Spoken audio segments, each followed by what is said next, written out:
bienvenue pour ce nouveau numéro de Déco Café, le podcast du design décomplexé à La Réunion et ailleurs. Bonjour à tous, je suis David Chervé-Brenac et ravi de vous accueillir. Nous sommes ensemble pour une parenthèse auditive dans votre quotidien et je vous en remercie. C'est parti!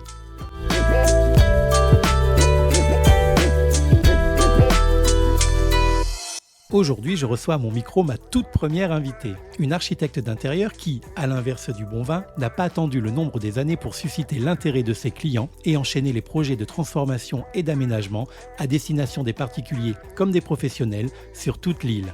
Bélisae, c'est le nom de sa boîte, est une véritable pépite pays aussi fraîche et revigorante que sa créatrice. À l'aube de fêter son premier anniversaire, après l'angoisse du démarrage et l'organisation aujourd'hui nécessaire pour répondre aux sollicitations finalement nombreuses, cette micro-entreprise prouve une nouvelle fois, si c'était nécessaire, que le design d'intérieur a toute sa place ici, chez nous, comme partout ailleurs. Plus qu'un entrepreneuriat au féminin, je vous propose de découvrir une décopreneuse passionnément humaine. Accueillons donc ensemble et écoutons Adeline Blo-Vidal de Bélisae.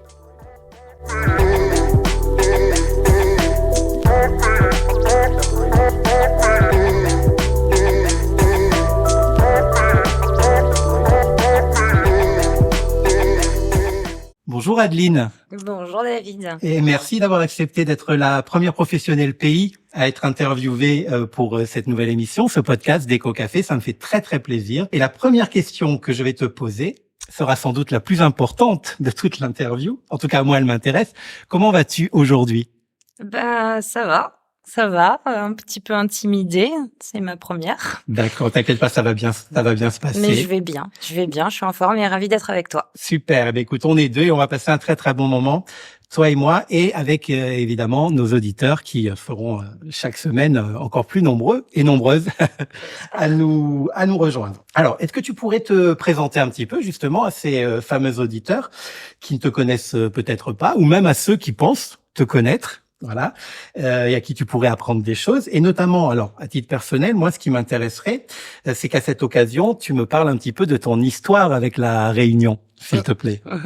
Écoutez, donc moi, je m'appelle Adeline, j'ai 36 ans, je suis originaire de Toulouse, et j'ai atterri sur ce caillou, ça va bientôt faire 10 ans, totalement par hasard, parce que avec mon conjoint, j'ai promis à une amie de venir la voir. On est venu, on n'est jamais reparti, et je pense pas qu'on va repartir de sitôt. Ok. Et du coup, ça fait combien de temps ça ? C'était en 2012. 2012. De 13. Très bien. Je sais plus. Ok, donc ça c'est la raison qui fait que tu vis et exerces aujourd'hui à La Réunion. Exactement. D'accord. Alors justement, tu exerces, tu as un métier.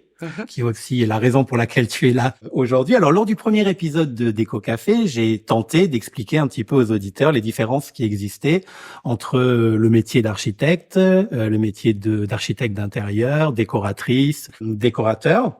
Toi, lorsque tu parles de ton métier ou lorsque tu te présentes en soirée ou qu'on te pose la question, comment tu te présentes ?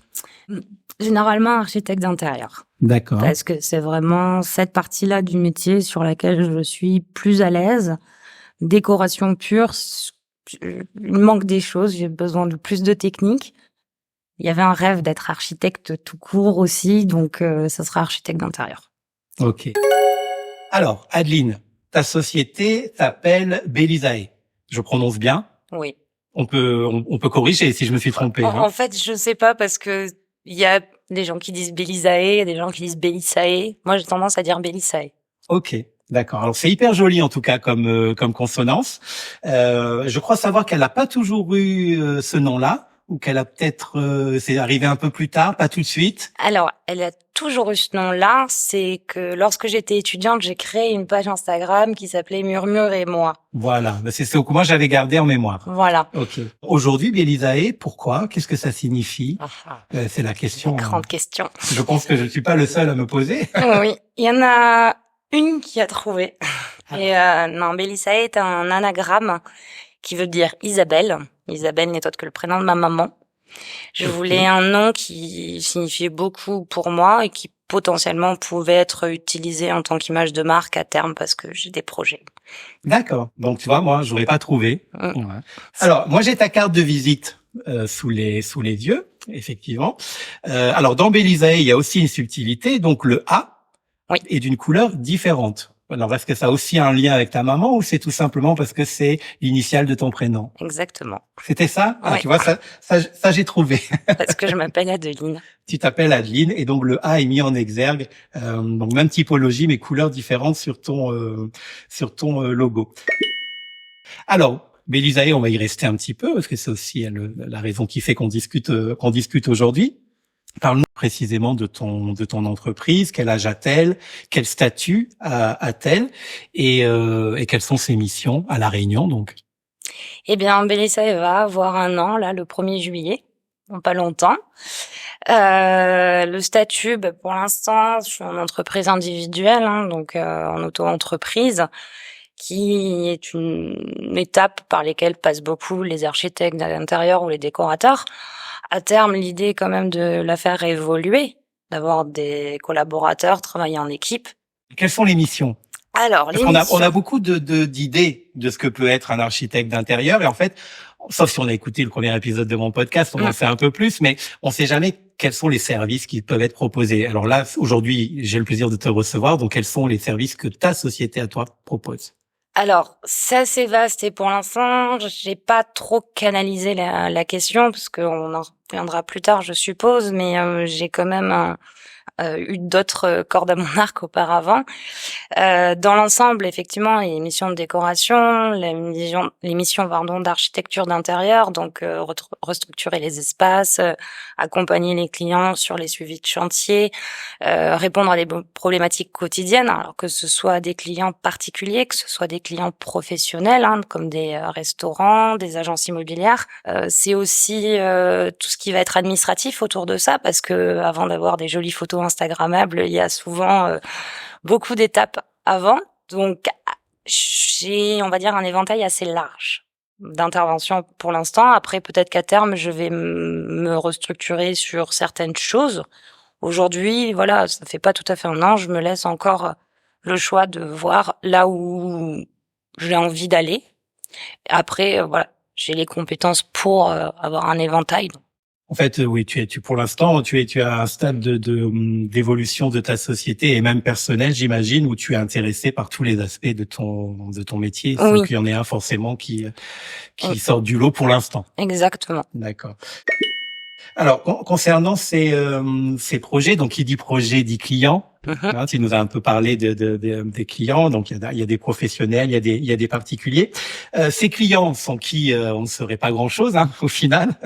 Ils viennent à toi comment? Est-ce que c'est sans effort? Tu prospectes encore et toujours?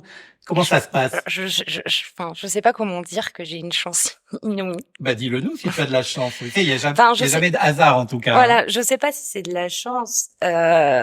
J'ai des clients absolument fantastiques autour de moi et peut-être que c'est justement les métiers que j'exerçais avant qui me permettent aujourd'hui d'avoir des clients régulièrement. Je fais pas de prospection, je fais pas les réseaux sociaux. Je crois que j'ai mis mon référencement sur Google il y a 3 semaines. Ça marche beaucoup au bouche à oreille. Après, je crois que ça, c'est La Réunion aussi. C'est beaucoup de choses fonctionnent au bouche à oreille. Dès lors qu'on est compétent, professionnel, disponible et à l'écoute. Donc moi, pour l'instant, les clients, c'est du bouche à oreille. Et ça fonctionne. Et j'ai un carnet de commandes bien chargé. Bon, écoute. Donc je vais pas m'en plaindre. J'en suis ravie. C'est très bien. Alors ça, tu crois que c'est spécifique à Bélisae ou tu penses que tu disais c'est La Réunion aussi qui fait ça. Est-ce que finalement tu penses que tes collègues vivent la même chose ou est-ce que ça dépend aussi de ta personnalité et de ta façon de travailler? Alors, excellente question. Je suis en train de me faire un check-up là dans ma tête des consoeurs et confrères que je connais, que je commence à connaître. J'avoue, c'est une question à laquelle j'ai pas forcément réfléchi. Mais effectivement, non, je pense pas que ce soit Bélisae à proprement parler. Après, oui, je pense qu'il y a notre manière d'être, la manière de se présenter à un tel. Et encore ce matin, j'ai reçu un message, machin m'a recommandé. J'ai pas d'avis tranché sur la question. Ok. Bon, on peut considérer effectivement, comme tu le disais, que la Réunion se prête aussi à ce genre de situation. C'est-à-dire quand quelque chose se passe bien, ça se sait très vite. Quand un travail est bien fait, ça se sait aussi. Alors, l'inverse est vrai aussi. Donc, il faut toujours être professionnel. Je voulais savoir si tu avais, notamment au début, été obligé d'être dans une opération de séduction, de communication, pour ne serait-ce que pour dire, bah ça y est, je me lance, j'ai fini mes études, j'attaque ma démarche professionnelle, voilà. Ça pouvait être aussi dans le sens, bah, se faire connaître. Oui, alors opération de séduction, je dirais non parce que je sais pas faire. J'ai tendance à être un tiers, à écouter, donc je pense que ça s'est fait naturellement sans même que je me rende compte, au détour d'une soirée entre amis. Voilà, je dis ce que je fais comme métier. Généralement, les gens me demandent en quoi ça consiste, donc de façon simple, j'essaie de présenter l'éventail des possibilités. Et puis après, quelques mois plus tard, on me rappelle, on me dit j'ai ça et je vais penser à toi. Est-ce que tu peux t'occuper de ça? Et bah oui, non, ça dépend. Alors sur le département, j'avais fait une petite recherche lors du dernier épisode, donc le département de la Réunion où nous nous trouvons. J'en profite d'ailleurs pour dire bonjour à tous les Réunionnais et à ceux qui n'ont pas la chance d'être Réunionnais mais qui ont eu quand même la bonne idée de nous écouter aujourd'hui. Je leur souhaite la bienvenue. Donc dans notre département, on recense approximativement 25 professionnels, 24, 25 dans le secteur de la décoration intérieure. Et plus encore si on ajoute la profession des architectes. On pourrait croire que c'est beaucoup pour notre petit territoire à l'échelle de notre île. Est-ce que toi, de ton point de vue, c'est une concurrence que tu ressens au quotidien? Bon, vous êtes 25, toi tu es une, il y en a 24 autres. Est-ce que c'est une concurrence que tu ressens dans l'exercice de ton travail, Alors concurrence, pas du tout. Parce que j'ai l'impression que on se connaît plus ou moins tous au travers des réseaux. Certains ont lié des amitiés. Concurrence, pas du tout. Je pense qu'au contraire, on est presque des collègues. Je pense qu'à l'échelle de l'île aujourd'hui, de toute façon, il y a un besoin qui existe réellement. Ça se construit de partout, un peu trop à mon goût. Il y a pas mal de biens qui tombent en décrépitude, donc il y a un réel besoin de rénovation. Et puis ça va pas aller en s'améliorant avec les prix de l'immobilier. Donc je pense qu'on va avoir de plus en plus besoin de nous pour travailler l'ergonomie, le côté fonctionnel des espaces qui vont malheureusement être de plus en plus petits si les prix continuent à gravir autant. Exactement, oui, là, la situation que tu décris n'est effectivement pas réjouissante. Et ça me permet d'ailleurs de faire une petite parenthèse. J'ai déjà l'occasion d'en parler avec les auditeurs. Faire appel à un architecte d'intérieur, même à un décorateur, mais à plus forte raison à un architecte d'intérieur, va vous permettre plus que jamais de compenser ce que va pouvoir vous coûter les mètres carrés d'investissement, parce que quand on fait appel à un professionnel, en général, c'est sûr, ça coûte un petit peu d'argent, mais ça fait quand même gagner beaucoup. Et donc, in fine, vous y retrouvez. Et si je puis me permettre, moi, je rejoins complètement Adeline sur ce qu'elle vient de dire. Et alors, je comprends aussi le fait que tu décrives une situation agréable entre confrères. Est-ce que c'est parce que on est sur une île? Est-ce que tu sais par l'intermédiaire de collègues métro que c'est la même chose dans des territoires plus grands, ou est-ce que c'est spécifique une fois de plus à notre département de la Réunion? Alors j'ai eu cette conversation avec un monsieur il y a une semaine qui a une franchise, enfin la seule et unique franchise de décoration en métropole, et justement je lui ai posé la question si le côté collaboratif plus que concurrentiel était pareil en métropole. Il me disait que non, dans l'ensemble il y avait une réelle synergie entre les décorateurs, les architectes d'intérieur.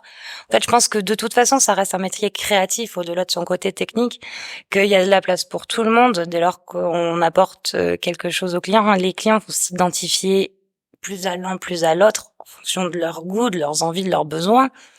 Il y a aussi un énorme facteur relationnel. Donc en fonction on va avoir des affinités avec des clients dans un sens comme dans un autre. Le client va avoir plus d'affinités avec l'un ou l'une d'entre nous. Donc je pense pas que ce soit un métier concurrentiel. Dans une synergie de collaboration. Ok, alors j'insistais justement sur ton argumentation en t'en demandant un petit peu plus, parce que c'est vrai que c'est quelque chose qu'on entend souvent. Il y a de la place pour tout le monde, on s'entend bien, c'est pas vraiment de la concurrence, etc. Mais si c'est pas suivi derrière d'un discours tel que toi tu viens de le dérouler, là, ça pourrait passer pour un monde de bisounours. Et on sait très bien que ça reste quand même un monde professionnel. Exactement. Qu'à un moment donné, le client doit faire un choix. On sait très bien que il contacte pas forcément qu'une seule décoratrice ou qu'un seul architecte avant de se décider pour une collaboration, et qu'à un moment donné, même si c'est pas du fait du professionnel, ça reste quand même celui du client de faire jouer la concurrence. C'est normal. Donc, voilà. Donc, elle existe évidemment. Ça ne voulait pas que les auditeurs pensent qu'il y en a pas. Par contre, elle n'est pas entretenue par les professionnels, mais elle est plus jouée par celui des clients, ce qui est dans son rôle en fait. Hein, Exactement. Alors, souvent dans le choix, tu as parlé de quelque chose qui est très important, c'est la complicité, ce qui peut se créer entre un client et un professionnel, qui va faire qu'on va avoir envie de travailler ensemble d'un côté ou de l'autre. Moi, je pense aussi, et c'est la question suivante, est-ce que le fait que parce que moi je vous connais un petit peu, alors plus ou moins, les professionnels du métier à La Réunion, vous êtes différentes, vous faites le même métier mais vous faites différemment et vous êtes différentes de par votre personnalité. Est-ce que tu penses justement que avoir une identité particulière quand on est une société, peu importe son statut de décoration, ça peut aussi être un argument de séduction. Par exemple, si je suis plus connu ou spécialisé dans l'indus, si je fais des environnements plutôt cocooning, etc. Est-ce que ça, tu penses que c'est un marqueur qui fait qu'un client va pouvoir plus facilement être séduit par toi plutôt qu'un autre ou inversement? Oula, alors ça c'est la question, je pense que je pourrais faire une rédaction de 25 pages sur la question. Alors essaye de le faire en 2 minutes. En 2 minutes. Alors il y a certains qui diront oui. Pour ma part, comme je le disais tout à l'heure, j'ai pas tout à fait un an d'entreprise. Donc je vais pas dire que ce que je vais dire c'est comme ça et c'est pas autrement.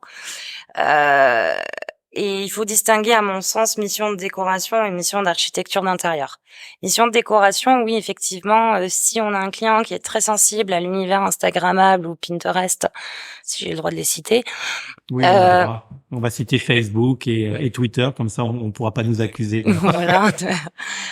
Et donc, forcément, ils vont aller s'identifier à des profils qui vont leur proposer les images, enfin, les visuels, l'esthétisme auquel ils sont sensibles.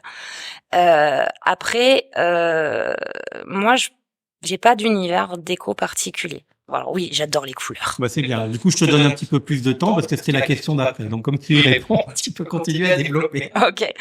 Donc, j'adore, à l'exception que j'adore les couleurs, que j'aime marier les motifs. Moi, les intérieurs insipides blancs, ça me passe au-dessus de la tête. Après, c'est pas, quand on est architecte d'intérieur ou même décorateur, oui, on peut décider de faire qu'un seul et même style. C'est son parti pris. Moi, c'est pas le mien. Avoir plusieurs styles décoratifs permet effectivement de proposer un éventail plus large et de s'adresser à une clientèle diverse et variée. Ça permet aussi d'avoir un travail qui est moins chronophage. J'arrive à m'adapter à tous les styles. Il y a bien sûr certains styles que j'affectionnerai plus que d'autres, mais c'est pas pour autant que je suis pas compétente dans l'un ou dans l'autre. Après, voilà, pour moi, l'identité esthétique, c'est une chose, mais avant tout ça, il y a aussi la technique, il y a la durabilité des matériaux, il y a les produits, il y a les techniques de mise en œuvre sur les travaux.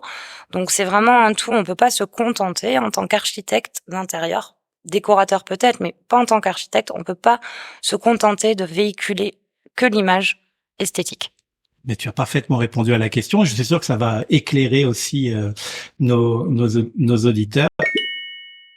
Alors, Adeline, moi j'aimerais qu'on aborde l'aventure à La Réunion ou même en métropole, qui est la création d'une entreprise. Voilà. Donc c'est toujours des choses que nos auditeurs ont besoin de savoir. Alors toi, tu as créé ta société, donc c'est pas un rachat, c'est pas une cession.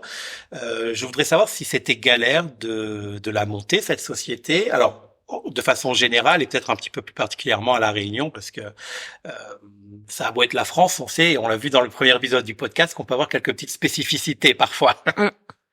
Ben non, ça, pour le coup, ça a été simple comme bonjour. Bon, au début, j'ai hésité à savoir si je faisais en auto-entreprise ou sous un régime juridique particulier.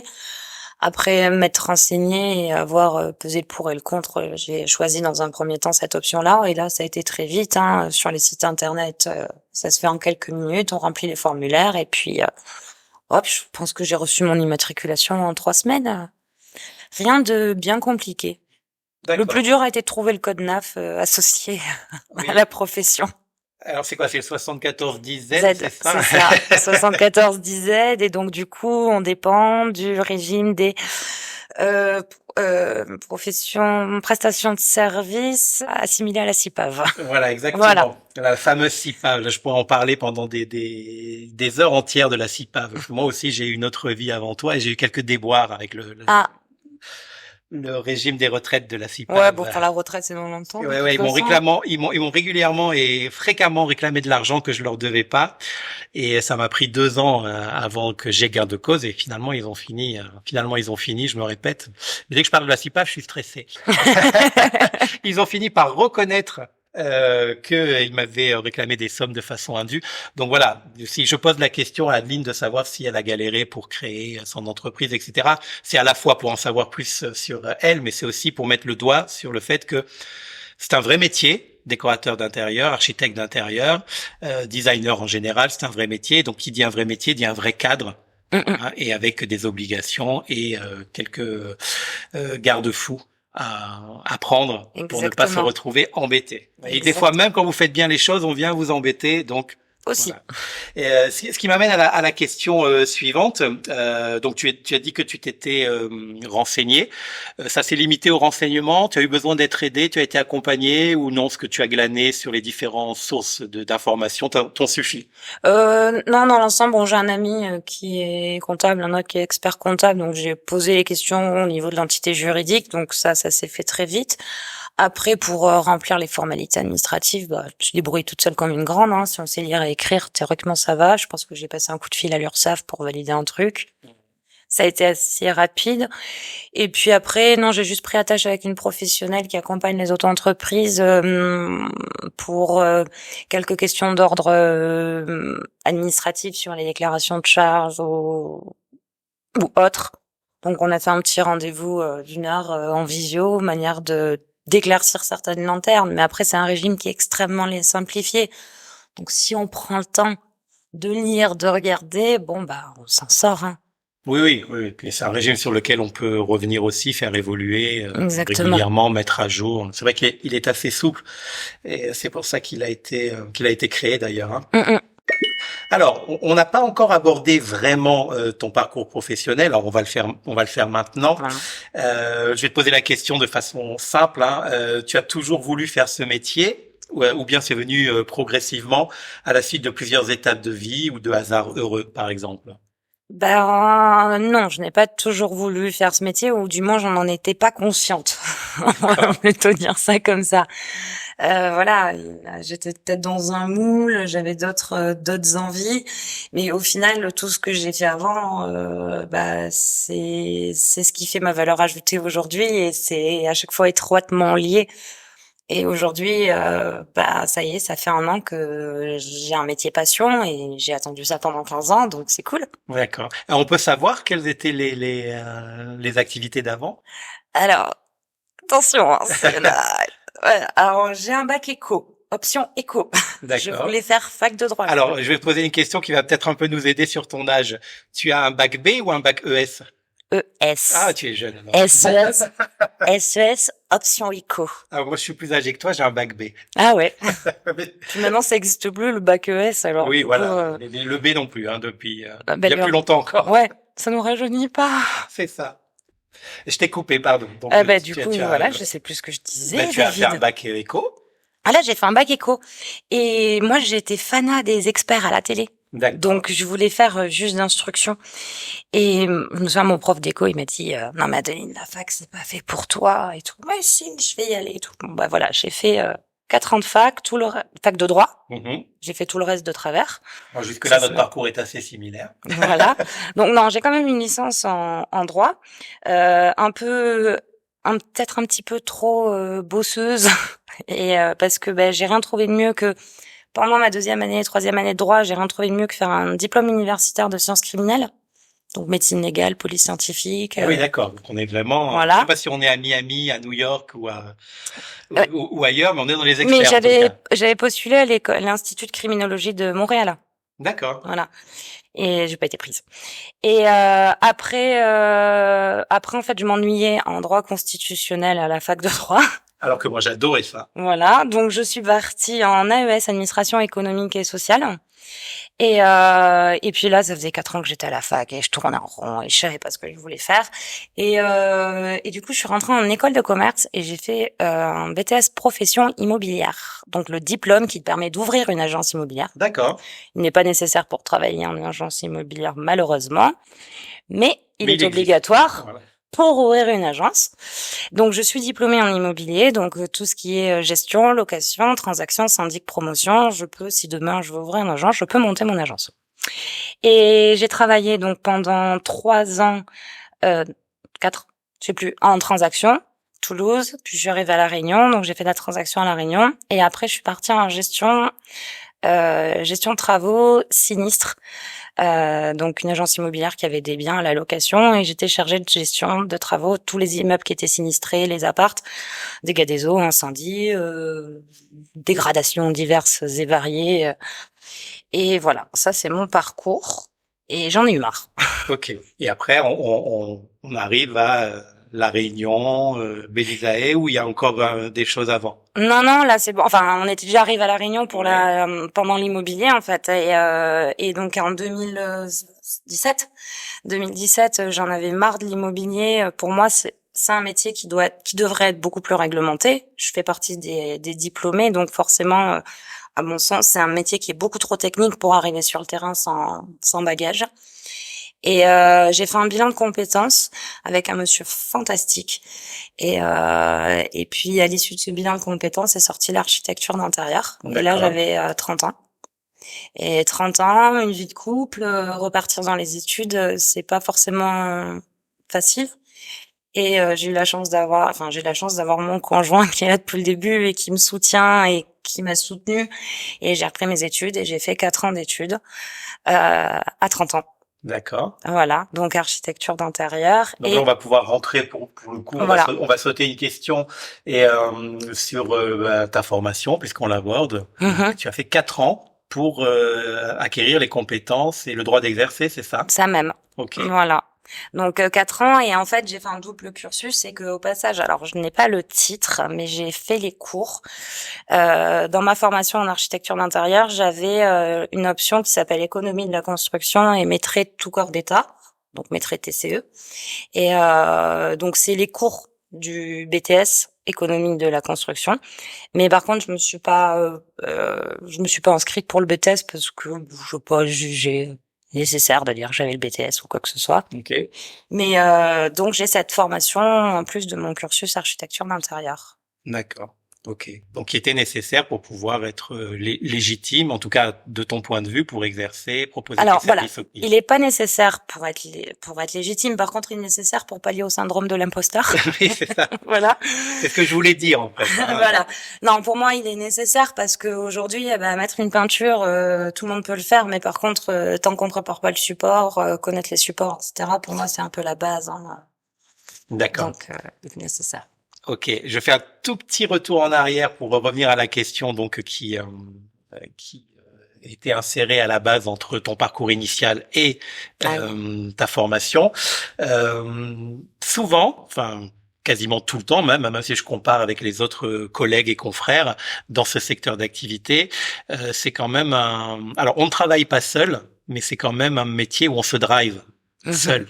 On avance seul, on définit nos objectifs. Alors, on ne peut pas travailler seul, mais quand même, on mène sa propre barque. Est-ce que pour toi, c'était aussi une condition pour être épanoui dans ton métier, ou est-ce que tu aurais pu être associé dans un cabinet ou même salarié dans une boîte? Ah non, c'était pas du tout une condition. Moi, j'étais terrorisée à l'idée de monter mon entreprise, mais terrorisée. Je suis une aventurière et en même temps une bonne casanière. C'était pas évident du tout. Non, j'avais peur.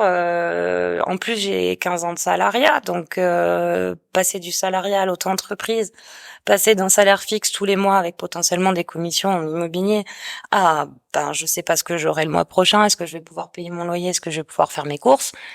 Non, j'étais terrorisée.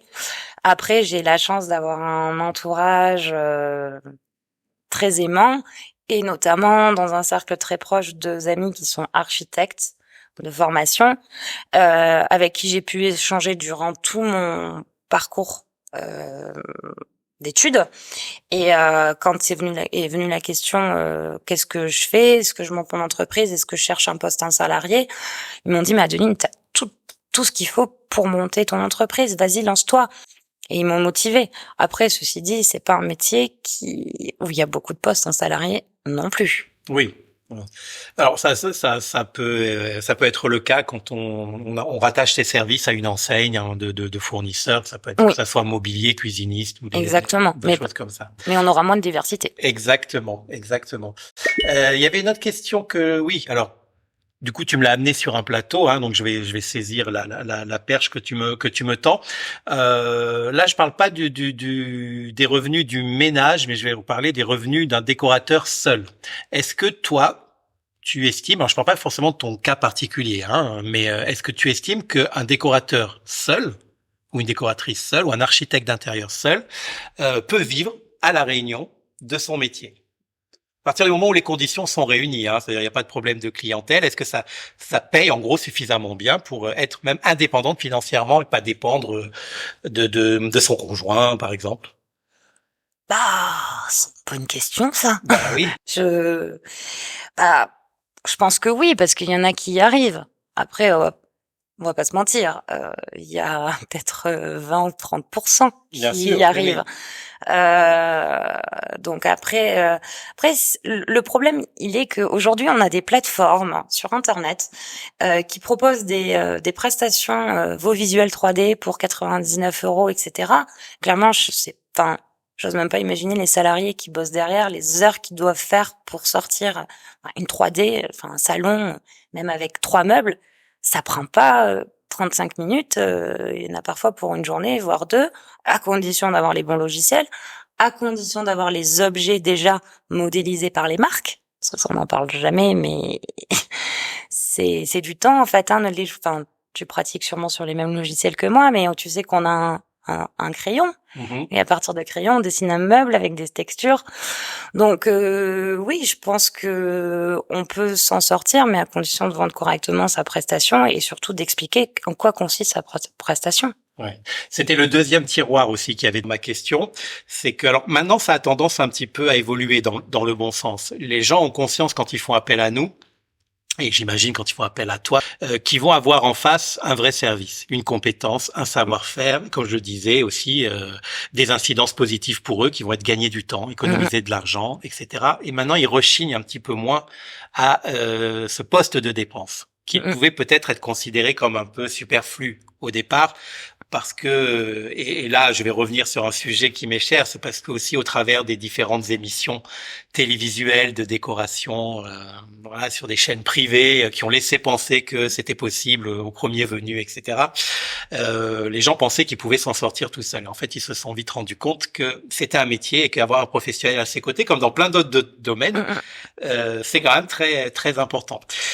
Du coup, ce savoir-faire, cette compétence, elle doit être valorisée. Toi, tu estimes actuellement que tes prestations sont au juste prix, ou du fait que tu as une concurrence, je veux pas dire déloyale, mais en tout cas virtuelle sur Internet, etc., tu es quand même obligé parfois de faire un effort en disant là je vais peut-être demander un petit peu moins, mais au moins je veux ce projet, ou c'est quelque chose que tu ne rencontres pas. Alors ceci complètement. Mes prestations, non, je pense qu'aujourd'hui elles sont pas au juste prix. Je pense que je rentre pas forcément correctement encore dans mes frais. Alors c'est une situation que j'analyse, bien entendu. Et puis j'ai eu la conversation avec une cliente à moi il y a 3 jours. Elle m'a dit, Adeline, vous n'êtes vraiment pas cher pour tout le travail que vous faites. Et ouais, je suis pas assez cher. Disons que après je suis passionnée, donc c'est vrai qu'il y a certaines choses sur lesquelles je fais impasse. Après voilà, on crée une entreprise. Quand on crée une entreprise, on étudie le marché. Alors je l'ai pas étudié de façon conventionnelle à faire un business plan, une étude de marché bien cadrée, mais effectivement j'ai été voir sur plusieurs sites internet les tarifs que proposaient des confrères ou des consoeurs, que ce soit à La Réunion ou bien en métropole, ce qui m'a permis un petit peu de me donner une base, une base de travail. Et mince, t'as dit quelque chose sur lequel je voulais rebondir et puis j'ai oublié. Sur le fait que tes prix étaient au juste prix, ou? Non, c'était avant. Zut, t'as dit quelque chose qui était très pertinent. Je te remercie. Moi, je suis pas si pertinent que ça parce que ça me revient pas. Ah, c'est dommage. Attends, on va faire une petite pause réflexion, 30 secondes, on va essayer de voir. Alors, après avoir effectué un petit saut dans le temps sur la bande son, c'est l'avantage de pouvoir enregistrer et de pas être en live, c'est qu'on peut retrouver les fameuses choses pertinentes que l'on dit avant et dont on se rappelle plus au moment où on en a besoin. Mais on a retrouvé, donc je vais laisser Adeline, notre invitée, rebondir dessus et reprendre le fil de la discussion. Voilà, donc effectivement, on est en train de dire est-ce que je dois m'adapter aux tarifs des confrères ou des consorts. Déjà, il y a une chose, c'est que chaque projet est unique. Ensuite, très régulièrement, là, depuis quelque temps, je reçois pas mal de demandes via les réseaux sociaux. Bonjour, est-ce que vous pourriez me donner vos tarifs? Non, là, comme ça, je peux pas. Les tarifs, ça dépend. On a 50 mètres carrés, 100 mètres carrés, 200 mètres carrés. C'est pour faire quoi? Suivi de chantier, rénovation, déco, choisir juste un lit, mettre un miroir. Un architecte d'intérieur a, comme je disais tout à l'heure, un éventail de missions. Donc déjà il y a ça. Ensuite il y a les gammes aussi dans lesquelles veulent se positionner les clients. Les portefeuilles sont pas les mêmes partout. Donc non, je ne peux pas donner un tarif comme ça. D'ailleurs, pour ceux qui donneraient des ordres de tarifs, c'est toujours à partir de. Oui, et ça paraît évident d'ailleurs. Mais c'est évident. Mais après, de la même manière, je veux dire que le client chez qui je vais m'occuper d'une seule salle de bain et le client chez qui je vais m'occuper d'une salle de bain, d'une cuisine, de 3 chambres et d'un salon, le tarif va être dégressif parce qu'il y a des choses que je vais combiner. Donc, du coup, moi, j'essaye d'estimer mon temps de travail. Le temps de travail, ça se paye. Ensuite, effectivement, donc on facture un peu plus. On est une société, donc on a des charges. Donc l'heure que je facture, c'est pas l'heure que je mets dans ma poche. Oui. Ça on a tendance à l'oublier. Mais tu as raison de le dire. Tu as raison de le rappeler. On a tendance à l'oublier. Derrière, il y a les assurances qui vont bien. Les gens ont tendance c'est pas oublier parce que la plupart ne le savent pas. Le prix des logiciels qui nous permettent de faire des 3D. Mais avant les 3D, il y a les logiciels de 2D. Les rendus photoréalistes, c'est un 3e logiciel. Le traitement de texte, c'est 7 ou 8 logiciels qu'on a chez nous. Les Photoshop, etc. Sans compter que les logiciels, les outils, les applications de suivi de chantier, etc. Tous ces outils qui nous permettent de travailler. L'informatique, l'ordinateur lui-même. Oui, le matériel à parler, au-delà des logiciels. Le temps de trajet pour venir sur le chantier, pour être là à 5h30 le matin, au démarrage des artisans à 6h. Enfin, tout ça. Donc, oui, non, si je facture, je sais pas, 60, 70 € de l'heure, non, je ne mets pas 70 € dans ma poche, en fait. Voilà. Donc ça, on a tendance à l'oublier. Après, effectivement, moi, là, sur les projets que je fais depuis un an, tous mes clients comprennent et le disent et le reconnaissent par eux-mêmes la valeur ajoutée que nous avons. On pense à tous les détails. Ce matin, je suis allée chercher des butées de porte pour pas que la poignée de la porte tape dans le mur. Le client, ça m'a regardé avec les 2 yeux écartés en me disant oui, il faut y penser. Oui, c'est mieux. C'est mieux voilà. de penser. Oui, c'est mon rôle. C'est ce qu'on attend de toi, effectivement. C'est ce qu'on attend de moi. Donc non, à moins d'être dans le bâtiment. Ça y est, j'ai retrouvé ce que je voulais dire. Voilà. Essaye à toi de te rattraper aux branches maintenant. Ouais, j'oublie.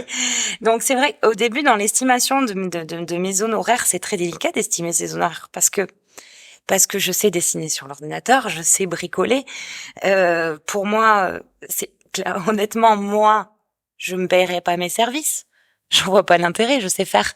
Donc c'est très difficile d'estimer à quel prix les clients seraient prêts, quel prix les clients sont prêts à mettre dans notre service quand nous-mêmes on n'en a pas besoin de ce service. C'est super dur. Oui.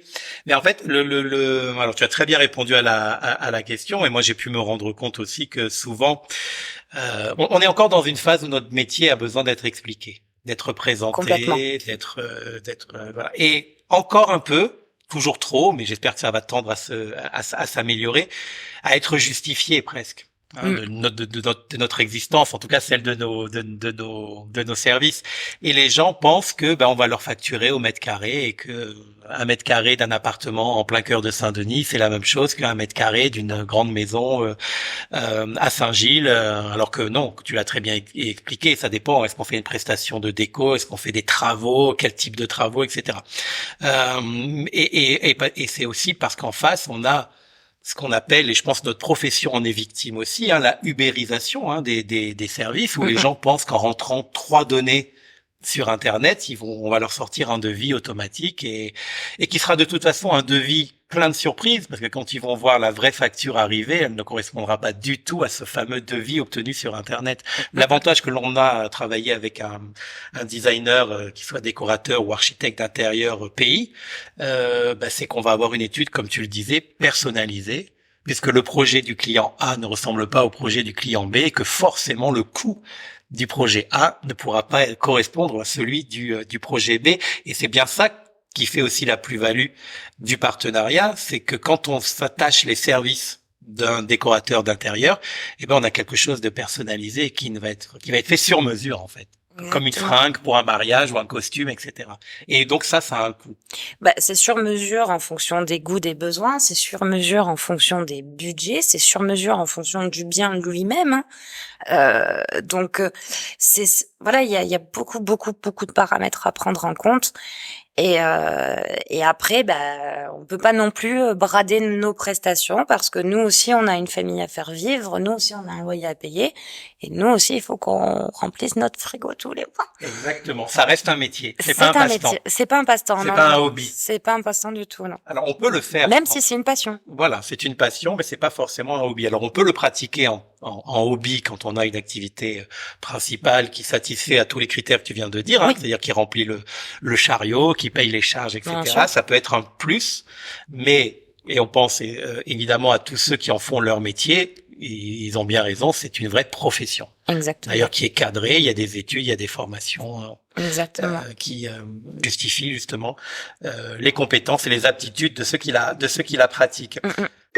Alors, aujourd'hui, on va revenir un petit peu, on va rester sur ta propre situation. Donc, je crois pas trahir de secret en disant que tu ne sembles pas manquer de travail, en tout cas de projets sous la main. Tu n'es pas la seule d'ailleurs. La plupart de tes consoeurs et confrères qui font bien leur métier ont un agenda assez bien rempli. Oui. Pour en côtoyer, je les connais pas tous, mais pour en discuter, en tout cas avec certains d'entre eux, je sais qu'ils ont du travail. Donc, effectivement, ça rejoint ce que tu disais tout à l'heure, sans penser que on est dans le monde des bisounours. Il y a effectivement, même sur un petit territoire comme la Réunion, du travail pour tout le monde, en tout cas pour tous ceux qui travaillent bien.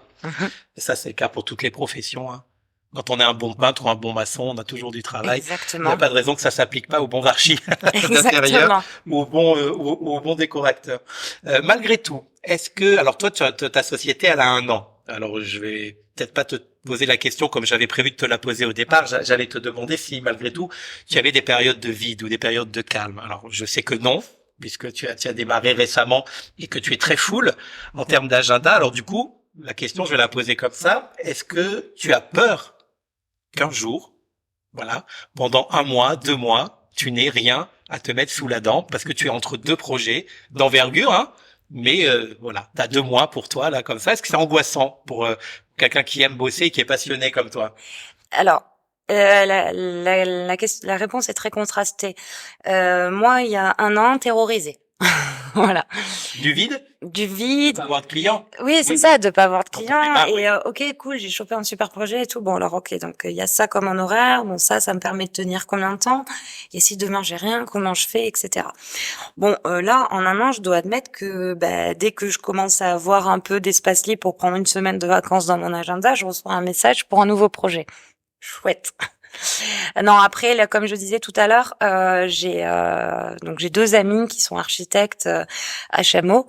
Donc, tu en parlais dans ton premier podcast, me semble-t-il. Oui, d'ailleurs, si vous avez encore un petit peu de mal avec ces acronymes, je vous invite à réécouter ou tout simplement à lire les notes du premier épisode où tout est, alors brièvement, mais en tout cas, j'espère assez clairement expliqué. Voilà, donc du coup, j'ai une amie qui est architecte HMO, qui d'ailleurs je travaille également un petit peu avec elle, donc en tant que dessinatrice, du coup dans le cadre du régime des agences d'architecture pure. Et là, par exemple, elle avait un projet de réhabilitation où il fallait retravailler l'intégralité des espaces intérieurs. Donc, et il y avait une extension. Donc, moi, je ne suis pas habilitée à travailler sur ce projet parce qu'on dépasse les 150 mètres carrés. Donc, je ne peux pas travailler seule. Donc, elle travaille sur la partie extension. Et sur la partie existante, elle me l'a sous-traité, entre guillemets, pour que j'optimise la fonctionnalité de cet espace. Donc l'avantage, c'est que quand il y a des partenariats, notre ami qui est archi également, il y a des missions qu'on prend ensemble parce que parfois dans certains projets, il y a toute une partie création relative à l'intérieur et il y a une petite partie structurelle que je comprends. J'ai pas de problème à suivre les discussions techniques ou quoi que ce soit, mais j'estime ce n'est pas mon métier. C'est là où je pose une limite. Et à ce moment-là, je m'entoure, je vais travailler en association, on va expliquer aux clients qu'on va travailler à deux. Ça va pas être plus cher. C'est juste qu'on va se répartir les tâches.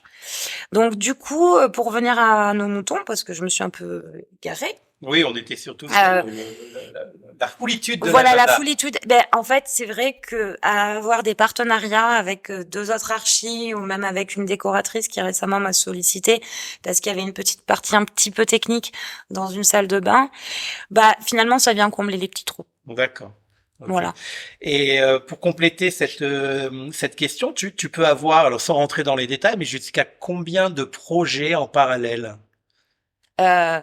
Dans la réalité. Oui, dans la réalité. Combien Adeline peut suivre de projets en même temps et tout en préservant son équilibre mental et tout en ayant le sentiment de continuer à bien faire son travail? Si vous voyez Adeline Bougon, c'est qu'Adeline, elle est fatiguée, là qu'il faut qu'elle fasse une pause. Non, c'est compliqué. Là, j'avoue que j'accuse un petit peu le coup de la première année parce que je me suis énormément investie, que parallèlement, on n'est pas qu'archi. Quand on a son entreprise, il y a 5 jours dans la semaine techniquement de travailler, architecte d'intérieur, community manager, gérant, comptable, commercial. Donc ça laisse pas beaucoup de place finalement au métier en lui-même. Oui, en ce moment j'ai 6 projets sur le feu. C'est trop. C'est trop? 6, c'est trop? Disons. Oui, parce qu'il doit y avoir, ils ont tous des tailles différentes. Ouais, c'est pas trop le nombre, en fait, qui fait c'est pas le nombre, en fait, c'est leur envergure. Voilà. Après, je dis c'est trop, mais c'est trop dans le sens où le client, lui, il voit pas que c'est trop parce que je resterai professionnelle jusqu'au bout. C'est trop parce que ça fait 5 semaines que j'ai pas pris un jour off. C'est en ce sens que c'est trop. Donc là, moi, je commence à me canaliser et à organiser un petit peu mieux mon temps de travail parce qu'il faut aussi que je pense à moi. Et mais bon, non, ça dépend des projets. On peut pas dire combien de projets en même temps. Ça dépend de l'envergure du projet, de la nature du projet. Oui, il y en avoir un qui est hyper chronophage et puis la période d'après, en avoir 4 ou 5 qui sont plus modestes, tout aussi intéressants, mais plus modestes à suivre et moins chronophages. C'est ça. Et puis les stades d'avancement des projets, parce que tout projet commence par une phase de conception. Quand t'es que sur de la conception, tu travailles encore de chez toi. Dès lors que tu rentres en phase chantier, on l'a vu, tout à l'heure, j'avais 20 minutes de retard parce que j'étais sur un chantier, parce que je pouvais pas partir plus tôt. Donc là, tu prends du retard. Donc, c'est variable. Ok. Alors, Adeline, on va continuer un petit peu sur la relation professionnelle et client. Est-ce que tu as le sentiment que ces derniers font appel à toi aujourd'hui en pleine connaissance de ton travail, de tes missions, c'est-à-dire ce que tu es réellement capable de leur apporter en termes de service, avec tous les avantages qu'on a déjà vus depuis le début de l'interview. Est-ce qu'ils connaissent tes projets? Est-ce qu'ils ont déjà vu ton travail, ce que tu as déjà réalisé? Ou bien tu dois toujours, encore et toujours, faire preuve de présentation, à la fois du métier en général, de ta façon de travailler à toi, faire preuve de pédagogie et définir finalement le cadre de ce que va être votre collaboration, quitte à dézinguer un peu certains fantasmes qu'on peut avoir sur le métier ou des idées reçues. Alors, dans la majorité des cas, on doit expliquer la profession. Encore aujourd'hui. Encore aujourd'hui. Ouais, on doit vraiment expliquer quelle est l'étendue. C'est vrai que tu en parlais très bien dans ton premier podcast. Décorateur, designer d'intérieur, architecte d'intérieur, architecte, HMO, anciennement DPLG. Il y a vraiment de quoi s'y perdre. Moi, une question qu'on m'a très souvent posée, c'est est-ce que tu sais faire des plans? Donc, c'est une bonne question. Quand on est client, c'est une bonne question. Oui, voilà, ça c'est sûr. Donc oui, en règle générale, on doit quand même exposer en fait le champ des possibles, oui, on peut se retrouver à faire tellement de choses qu'il faut arriver à canaliser ce qu'il y a à faire sur un projet, mais il faut aussi montrer au client jusqu'à où il peut avoir besoin et prendre des services, parce qu'il y en a qui veulent du total clé en main et s'occuper de rien. Il y en a qui veulent garder la mainmise un petit peu, surtout en partie décorative, ou ça va être sur la mainmise sur le budget ou quoi que ce soit. Donc chaque client, encore une fois, est unique, chaque projet est unique. On doit, dans tous les cas, présenter et dire ce qui est possible et ce qui n'est pas possible. Après, démonter des fantasmes, tu as dit. Oui, j'aime bien ce mot. Ouais. Alors, faire preuve de pédagogie. Ouais, d'ailleurs, j'étais en train de me dire, là, très récemment, je pense que je vais faire de l'éducation client sur Instagram. Voilà, je vais peut-être trouver le mood.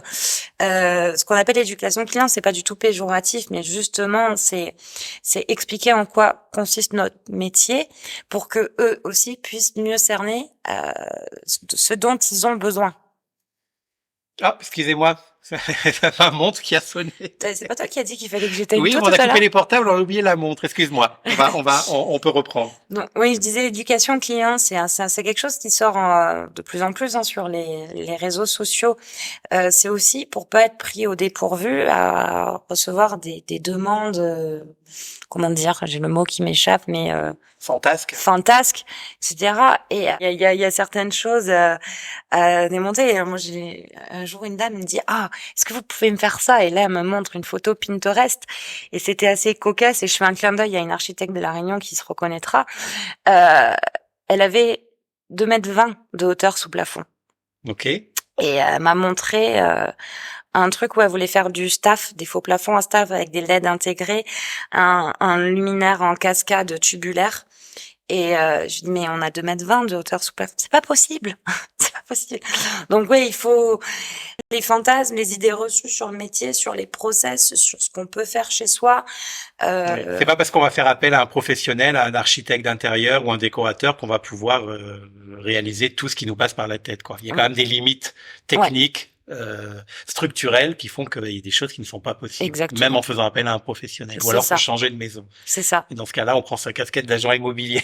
Ouais, voilà, c'est ça. Il y a une dimension dans la relation client qui est très importante. On va y passer quelques minutes. C'est que on a beau dire, il y a quand même un lien affectif qui se crée avec les clients pour lesquels on a envie de travailler et qui nous ont choisis pour travailler sur leur projet.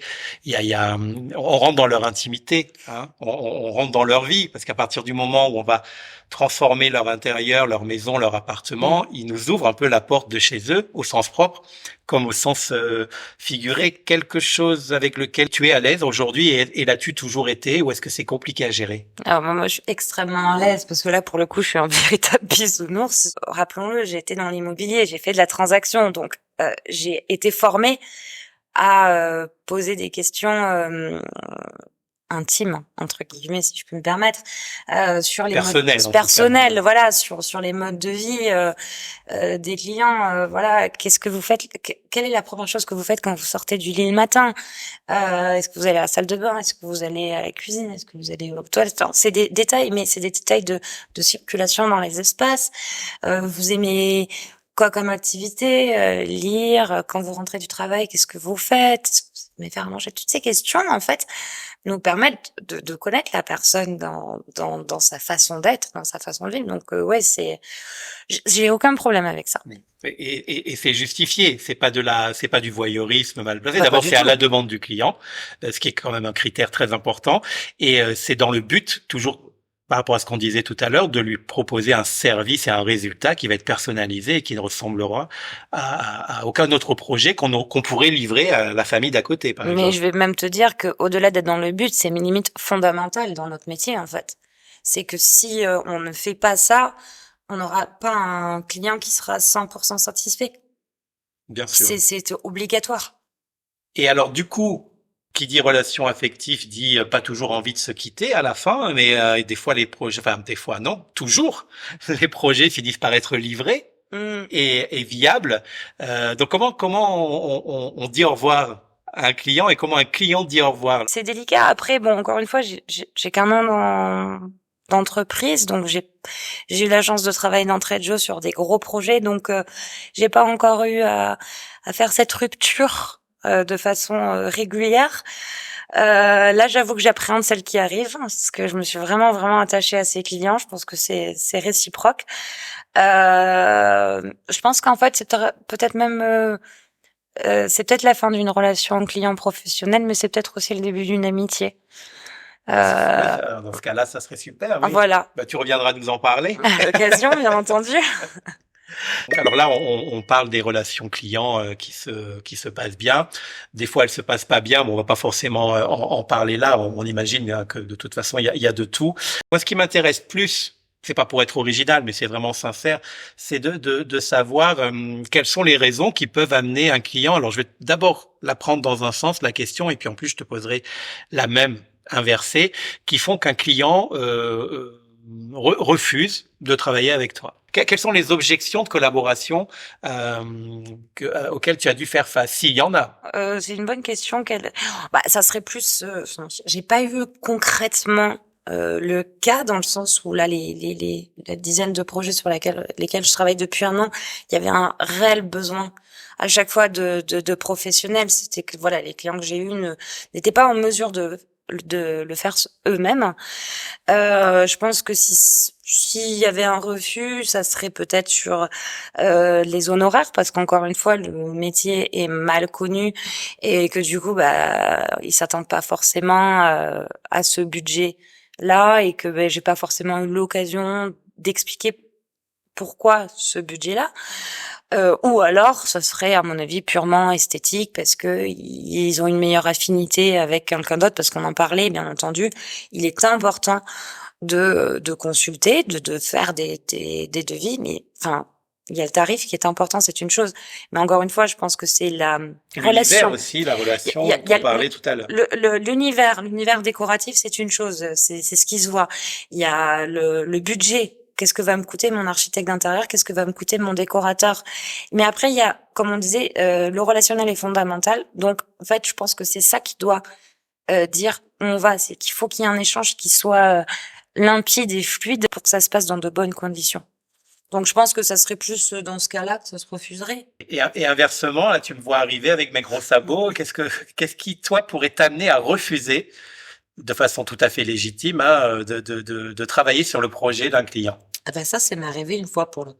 Explique-le-nous. Le client savait mieux que moi mon métier. Ah d'accord, donc voilà. Il n'avait pas besoin de toi. Je pense que c'était le client pour se faire mousser un petit. Enfin, pardon, on peut pas dire ça. Si, on peut dire.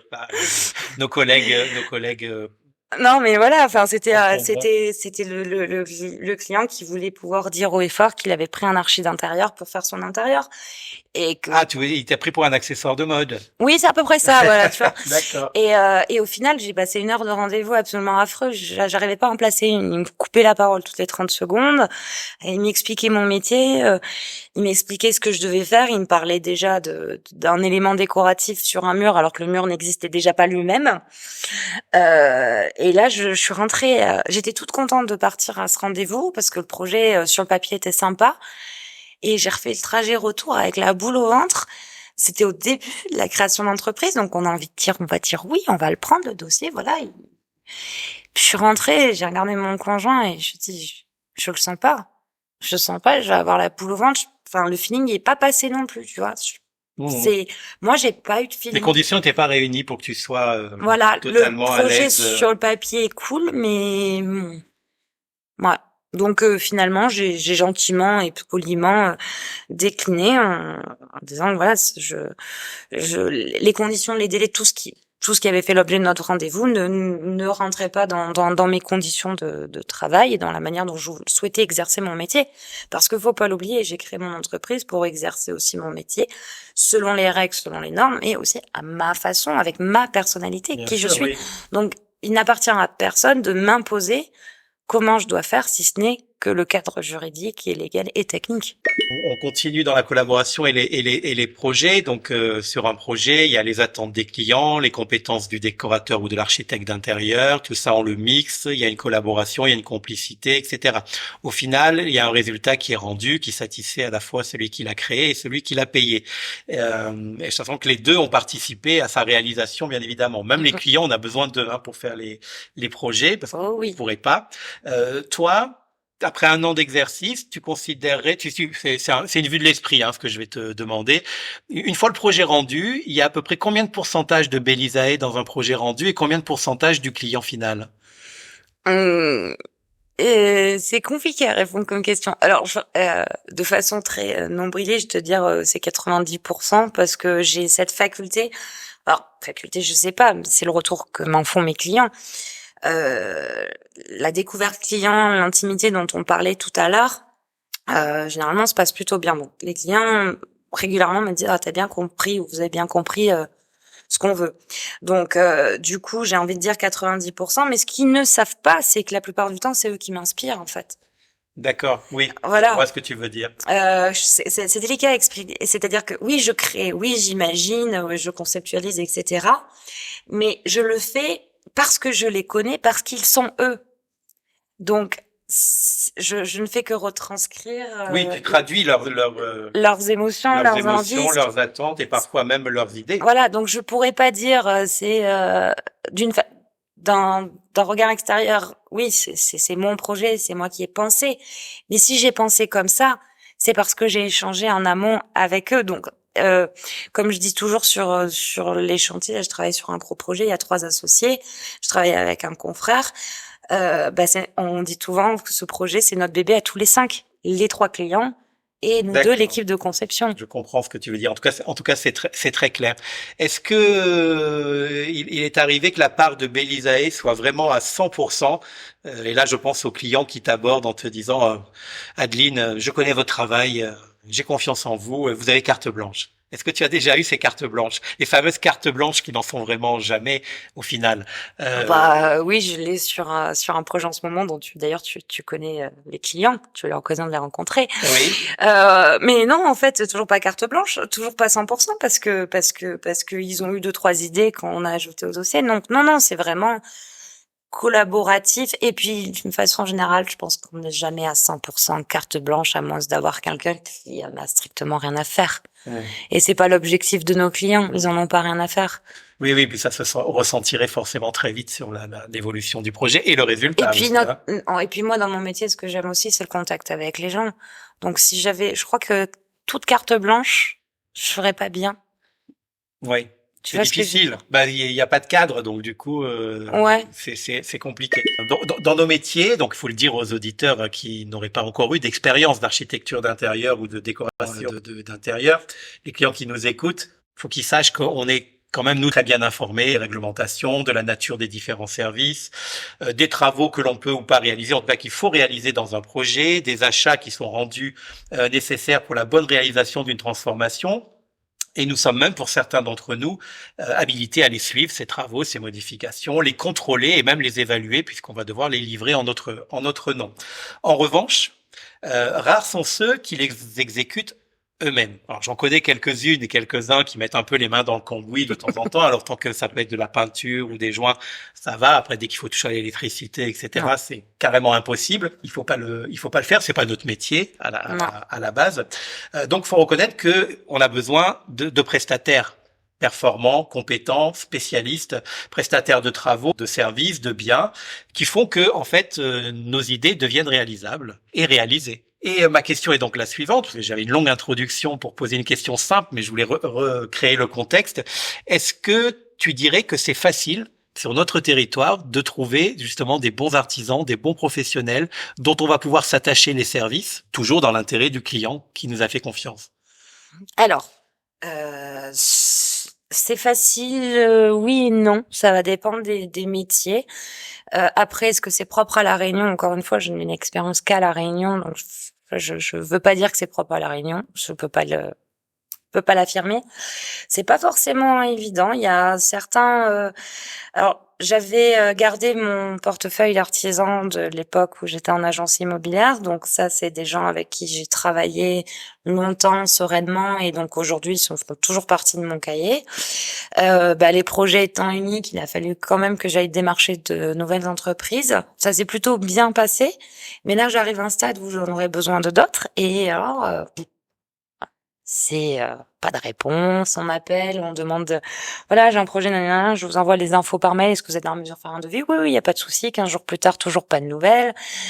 Moi, ça me donne pas envie de travailler avec ces entreprises-là, hein, parce que s'ils ont pas envie, moi, je préfère qu'une entreprise me dise, écoutez, le carnet de commande, il est plein, je ne suis pas disponible, n'hésitez pas à revenir vers moi la prochaine fois, plutôt que de me dire, oui, envoyez-moi les infos et je vous réponds par mail, parce qu'un mail avec les détails techniques, ça prend du temps. Donc, parfois, c'est facile, parfois, c'est pas évident. Et après, Après, en général, quand on a trouvé un bon artisan, on se le met de côté, on garde bien précieusement ses coordonnées ouais, et on le fait travailler autant de fois qu'on peut. exactement. Sauf que quand on a plusieurs chantiers en même temps, on peut pas l'avoir sur tous nos chantiers, donc il nous en faut d'autres. Et puis après, on jongle. Oui. Et ça, c'est encore sous réserve que les clients partent avec les artisans qu'on aurait potentiellement recommandés. Parce que voilà, moi, je n'impose pas un artisan à un client. Je lui propose, il dispose. D'accord. Voilà. Parce que c'est lui qui contracte en direct avec Oui. avec le corps de métier. Mm-hmm. Ok. Donc du coup, tu as ton carnet d'adresses, tu as les professionnels avec qui tu as l'habitude de travailler, et puis quand on a besoin d'autres, tu chasses aussi. Du coup, tu repars à la quête de partenaires, de collaborateurs pour pouvoir répondre à la demande. Mm-hmm. Alors, Adeline, tu nous as déjà bien expliqué comment les projets arrivaient à toi, hein, donc soit en direct avec les clients, soit le bouche à oreille. Est-ce qu'il vous arrive de vous transmettre des projets, des clients, entre professionnels de l'architecture d'intérieur? Pour X raisons, tu vas nous expliquer si oui ou non. Alors oui, totalement. Totalement dans le sens où effectivement on n'est pas nombreux, on le disait tout à l'heure sur l'île. Donc un projet, ça se réfléchit, ça s'étudie, c'est pas du jour au lendemain, ça se fait plusieurs mois à l'avance. Comme toujours, il y a ce qu'on pourrait appeler des retardataires, des gens qui s'y prennent la veille pour le lendemain, comme dans toute profession de toute façon. Donc oui, il est arrivé d'avoir certains des confrères ou consoeurs qui m'ont dit je viens d'avoir une demande mais je ne peux pas l'honorer d'un point de vue temps. Est-ce que tu aurais un créneau? Oui, non. Auquel cas on renvoie et on recommande. De la même manière, ça peut être un manque de compétences. Je le disais tout à l'heure sur un projet où je sais pas si je disais tout à l'heure d'ailleurs. Peu importe, tu le dis maintenant. Mais voilà, je sais qu'il y a eu un projet où le projet a grandi un petit peu et que il y a eu des notions beaucoup plus structurelles. Donc je suis allée faire appel à un confrère qui était un plus compétent sur la question que moi et on a travaillé ensemble sur ce projet. Donc de la même manière, j'ai eu un jour, il faut pas avoir peur de dire ce genre de choses. J'ai eu une panne d'inspiration sur un truc, j'étais bloquée, j'étais le syndrome de la page blanche. Et puis j'ai appelé une consoeur et je lui dis je suis bloquée, là, je fais comment? Elle me dit, envoie-moi ton dossier, jette un œil. Un regard nouveau, un esprit d'équipe, comme on peut l'avoir dans une société. En fait, elle, avec son regard nouveau, en 30 minutes, elle avait débloqué en switchant juste un petit truc. Et donc, ouais, il y a du travail. Ouais, ça nous arrive d'échanger, de se transmettre, de se recommander. Pour de très bonnes raisons et c'est souvent efficace. Et de la c'est dans l'intérêt du client. Et de la même manière, ça me fait penser à un truc, par exemple dans les contrats que je fais signer avec les clients, un client pourrait être en droit de se demander, mais attends, la demoiselle là, elle est à son compte, s'il lui arrive quelque chose demain, si elle est malade, si elle a un accident sur la route, on fait comment nous pendant notre projet?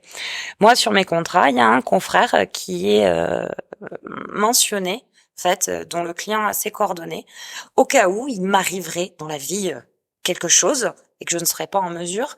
Donc cette personne a toutes les directives pour chacun de mes projets. On a un cloud où il y a toutes les données, où elle peut accéder s'il m'arrivait quelque chose, de sorte à que le client soit pas laissé tout seul dans la nature, parce que je suis toute seule dans mon entreprise. Donc voilà, donc oui, c'est important qu'on soit bien entouré entre nous. Tu me connais un petit peu aussi, tu sais sans doute que j'apporte une grande importance à la valorisation et du concours des prestataires, hein, que ça soit dans la phase d'études créative, conception, réalisation, etc. Je remarque que ils sont pas souvent, en tout cas pas autant qu'ils le mériteraient, mis en l'air dans les publications que l'on peut voir fleurir sur les réseaux sociaux. Alors je dis pas que les réseaux sociaux c'est la panacée et que c'est là qu'il faut absolument aller trouver l'information, mais c'est quand même un vecteur d'information qui est incontournable aujourd'hui. Et moi je vois souvent des publications de rendus de projets réalisés et livrés qui sont très beaux, hein, qui ont tout à fait leur place sur les réseaux sociaux, mais sur lesquels on ne cite absolument pas les entreprises, ne serait-ce qu'un prénom même de façon anonyme de celui qui a fait le sol, le parquet, le mur, etc. Et alors moi, comme c'est un peu mon histoire et mon métier et que je viens du mobilier professionnel et à la fois et aussi particulier, de ne jamais, ne serait-ce qu'avoir le nom du mobilier ou de l'entreprise réunionnaise, parce que c'est aussi un partenariat local. Souvent, vous travaillez avec des entreprises locales. Vous êtes là pour faire vivre aussi les entreprises locales. Ne sont pas cités. Alors, est-ce que toi, par rapport à la mise en l'air des partenaires et des fournisseurs, et là, je voudrais une réponse plus orientée bien. Ça peut être le carrelage, ça peut être le mobilier, mais plus bien. Tu as une ligne de conduite justement dans ce domaine et tu attaches de l'importance à ça. Oui. Ne réponds pas pour me faire plaisir. Bah, tu le sais très bien, tu me suis sur Instagram. Je pense qu'il n'y a pas une seule de mes stories où il n'y a pas le nom des partenaires avec lesquels je travaille. C'est vrai, c'est pour ça que c'est à toi que je pose la question, en espérant que d'autres nous entendent. Voilà. Non, il n'y en a pas une seule. En fait, c'est essentiel. Ok, je suis dans le projet, je crée le projet, mais moi je l'imagine. C'est pas moi qui le réalise. C'est toutes ces petites mains, tous ces petits sourires qui se lèvent à 6 heures du matin, qui se lèvent à 4 heures du matin pour être à 6 heures du matin sur les chantiers. C'est eux les artistes. C'est eux qui vont faire que tout va être aux petits oignons, que tout va être bien. Donc, il ne me viendrait pas à l'idée de ne pas les citer, de ne pas leur faire honneur. C'est aussi on rentre un petit peu dans le cadre de la propriété intellectuelle aussi. Enfin, c'est comme ne pas citer un photographe. Enfin, moi, j'ai une photographe, alors avec qui je commence à collaborer. Pour l'instant, j'ai pas, comme je disais, j'ai sur des longs chantiers, donc il n'y a pas encore de jolies photos dites instagrammables qui sont réellement sorties. Mais c'est important de citer tout ce travail qu'il y a eu. Moi, les meubles que je dessine ou quoi que ce soit, je dessine la base. Toute la partie technique, on la travaille ensemble avec le menuisier. Récemment, on a vu un projet où on a dessiné des moulures avec une entreprise. Moi, j'ai donné les grandes lignes directrices de ce que je voulais comme profil, mais c'est l'entreprise où on a travaillé réellement le profil pour l'adapter aux besoins du client. Donc moi, on va dire, je conçois les grandes lignes et j'affine avec les artisans dont c'est le métier.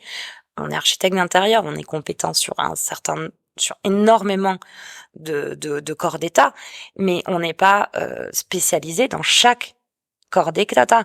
Donc j'ai toujours besoin quotidiennement d'échanger avec mes artisans, avec mes fournisseurs, et ça me paraît juste impensable de pas les mentionner sur les réseaux sociaux. Ouais, c'est un travail d'équipe. C'est cool parce qu'on peut, enfin, évidemment, tous ne se valent pas, mais on peut quand même reconnaître que globalement, on a quand même affaire à des fournisseurs d'une grande compétence et d'une grande connaissance sur le territoire. Que ça soit du luminaire en passant par le carrelage ou même le mobilier, on a souvent affaire en face de nous à des gens qui touchent leur bille, quoi, hein, qui connaissent leur domaine et qui souvent nous aident et nous font gagner à nous aussi du temps. Mais et qui font gagner du temps et qui mine de rien font aussi gagner de l'argent aux clients. Hein. Exactement. Alors, en ce qui concerne les réseaux sociaux, je constate que toi, tu y es très peu. C'est pas un reproche, c'est un constat. Est-ce que c'est par manque de temps ou il y a une raison à ça? Manque de temps, oui. Autre raison, c'est je sais pas faire. D'accord. On nous apprend pas ça à l'école. Et puis moi, je suis pas née avec les réseaux sociaux, hein. Donc je suis pas née avec un téléphone greffé dans la main. J'ai passé, je crois que j'avais un compte Instagram depuis 3-4 ans. Je me suis enfin mise grâce à Eclipse Décoration, à qui je fais un petit clin d'œil. Oui, on l'embrasse. On l'embrasse, mais voilà, c'est Maëva qui a pas arrêté de me dire, il faut te mettre sur les réseaux sociaux. Et oui, je veux m'y mettre. Non, j'essaye tant bien que mal, mais en fait, j'ai pas le réflexe de sortir le téléphone ou la tablette pour prendre. Alors j'essaye, Oui. j'ai fait des oublis. Après, je suis pas photographe, je suis pas cadrée, je peux faire des jolies photos, je vais faire plein d'autres choses, mais ça, je suis pas très douée. Oui, Mais ça donc viendra. pour voir tes projets, il faut être invité par tes clients, quoi. À Ouais, déjeuner ou à... voilà, c'est ça. Mais Non, c'est mais très si, bien, ça c'est va, très ça bien. va venir aussi parce que je disais encore une fois, c'est qu'effectivement, je travaille sur des beaux projets, mais des longs projets qui vont sortir là, d'ici la fin de l'année, sur lesquels il y a une photographe qui va venir, donc ça va aussi faire du contenu. Moi, faire les avant-après, mais mettre dans l'après, mettre une 3D, ça m'intéresse pas. Donc moi, tu auras toujours avant, projet, et puis le après ce sera le vrai après. Voilà, c'est pas de la 3D. 3D, c'est de la 3D. Oui, la 3D, C'est pas la vraie vie. oui, on n'est pas dans le réalisé, hein. Voilà. On est d'accord. En ce qui concerne les lignes de conduite, donc on va y revenir. Donc on a vu hein, ça, la mise en avant et la valorisation du travail des fournisseurs, des partenaires et des prestataires de services d'une façon générale. Est-ce que Belisae et du coup toi, Adeline, tu as d'autres principes éthiques forts rapidement dans ta démarche professionnelle? Principe éthique, non mais moi ça va être pro jusqu'au bout. Je suis accro aux détails, carré. Je suis franche. Je vais laisser, enfin comment dire, quand je dis non, par contre c'est non, tu vois. Ok. Et si c'est non, et par contre tout sera toujours justifié. Il y a moi, je suis claire, j'essaie d'être honnête. On comprend en t'écoutant hein, quelle est ta ligne directrice et ta ligne de conduite, mais je voulais savoir s'il y avait des choses parce que ça devient presque un argument maintenant pour et c'est très bien hein, d'ailleurs, c'est mieux que quand ça ne l'était pas hein, mais donc une démarche éthique, la défense de l'environnement, les projets éco-durables, des choses qui sont super tant qu'ils sont pas des arguments de vente, mais Voilà. ils peuvent être sujets à controverse si c'est juste une notion qu'on insère comme ça pour Oui, non. décrocher des marchés. Durable, pour moi, durable, c'est l'essence même de notre métier. On n'est pas là pour faire des décorations jetables. Donc, on est là pour faire que ce soit les travaux ou les décorations, pardon. Il faut que ça tienne dans le temps, que ce soit, qu'une peinture soit adaptée à la vie de famille, si on a des enfants en bas âge ou pas. Donc, c'est de facto durable, en fait. Oui. Donc, j'en fais pas une ligne marketing, non. C'est plus une philosophie. Complètement. Et un acte de tous les instants.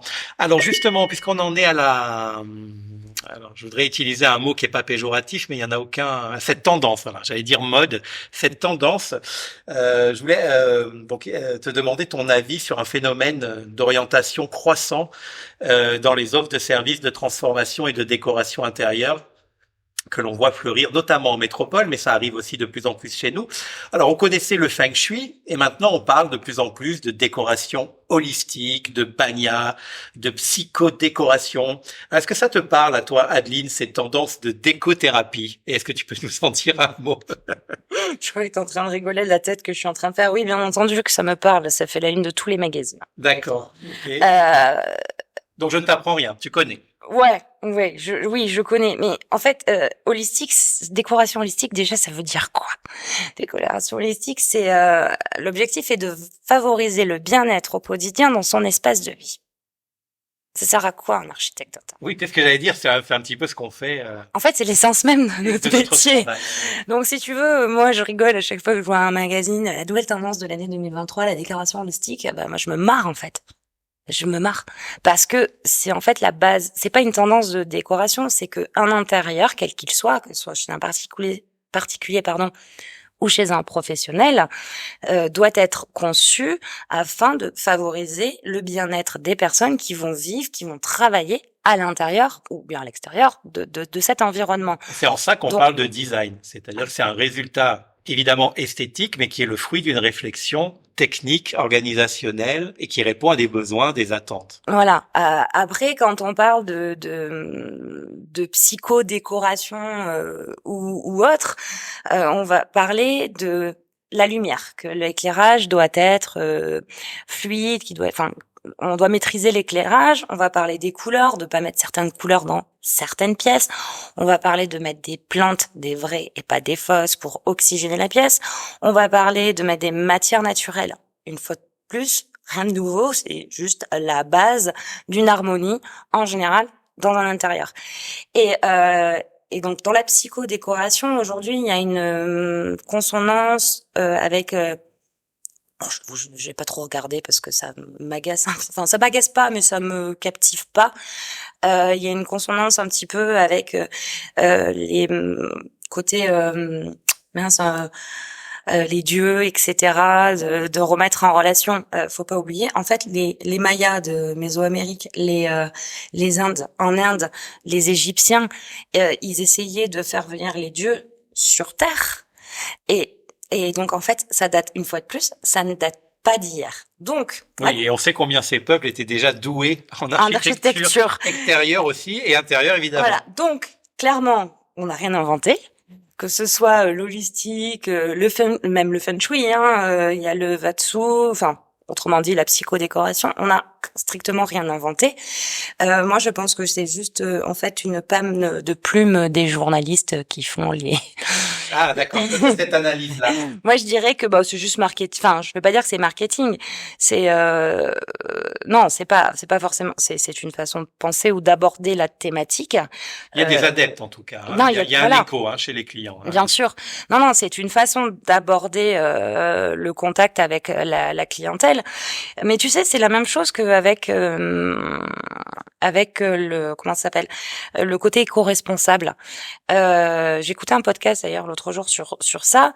Il y a certaines personnes qui ne vont pas du tout être sensibles à leur environnement et ça va être notre rôle finalement au long du projet d'apporter des solutions dites éco-responsables et au final le client, on lui a pas imposé quelque chose d'éco-responsable, on l'a laissé venir à quelque chose d'éco-responsable.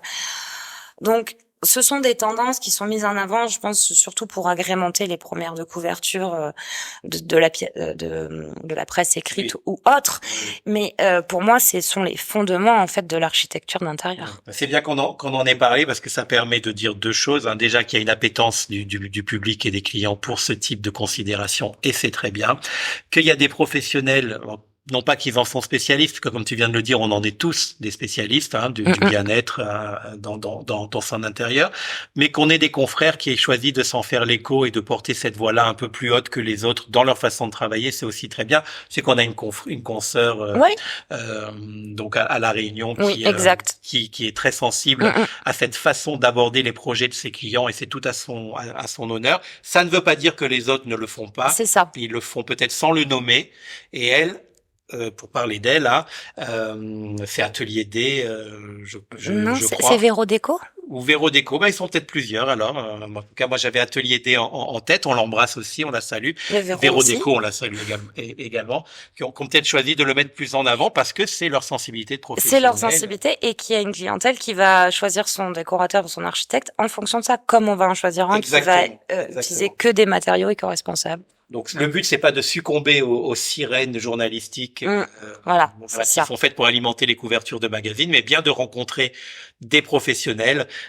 Donc à La Réunion, on vous en a cité deux, il y en a certainement d'autres qui elles vont pouvoir vous parler avec sincérité et sérieux de cette façon d'aborder les intérieurs de vos maisons, de vos appartements à La Réunion, puisqu'on est quand même et on enregistre à La Réunion. Alors, on va terminer un petit peu les questions de pratique professionnelle avec un petit exercice que j'ai préparé pour toi, Adeline.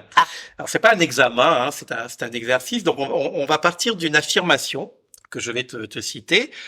Et on va partir également du principe, du postulat qu'elle n'est pas vérifiée. On va dire que je l'ai inventée de toutes pièces et qu'elle ne repose sur rien.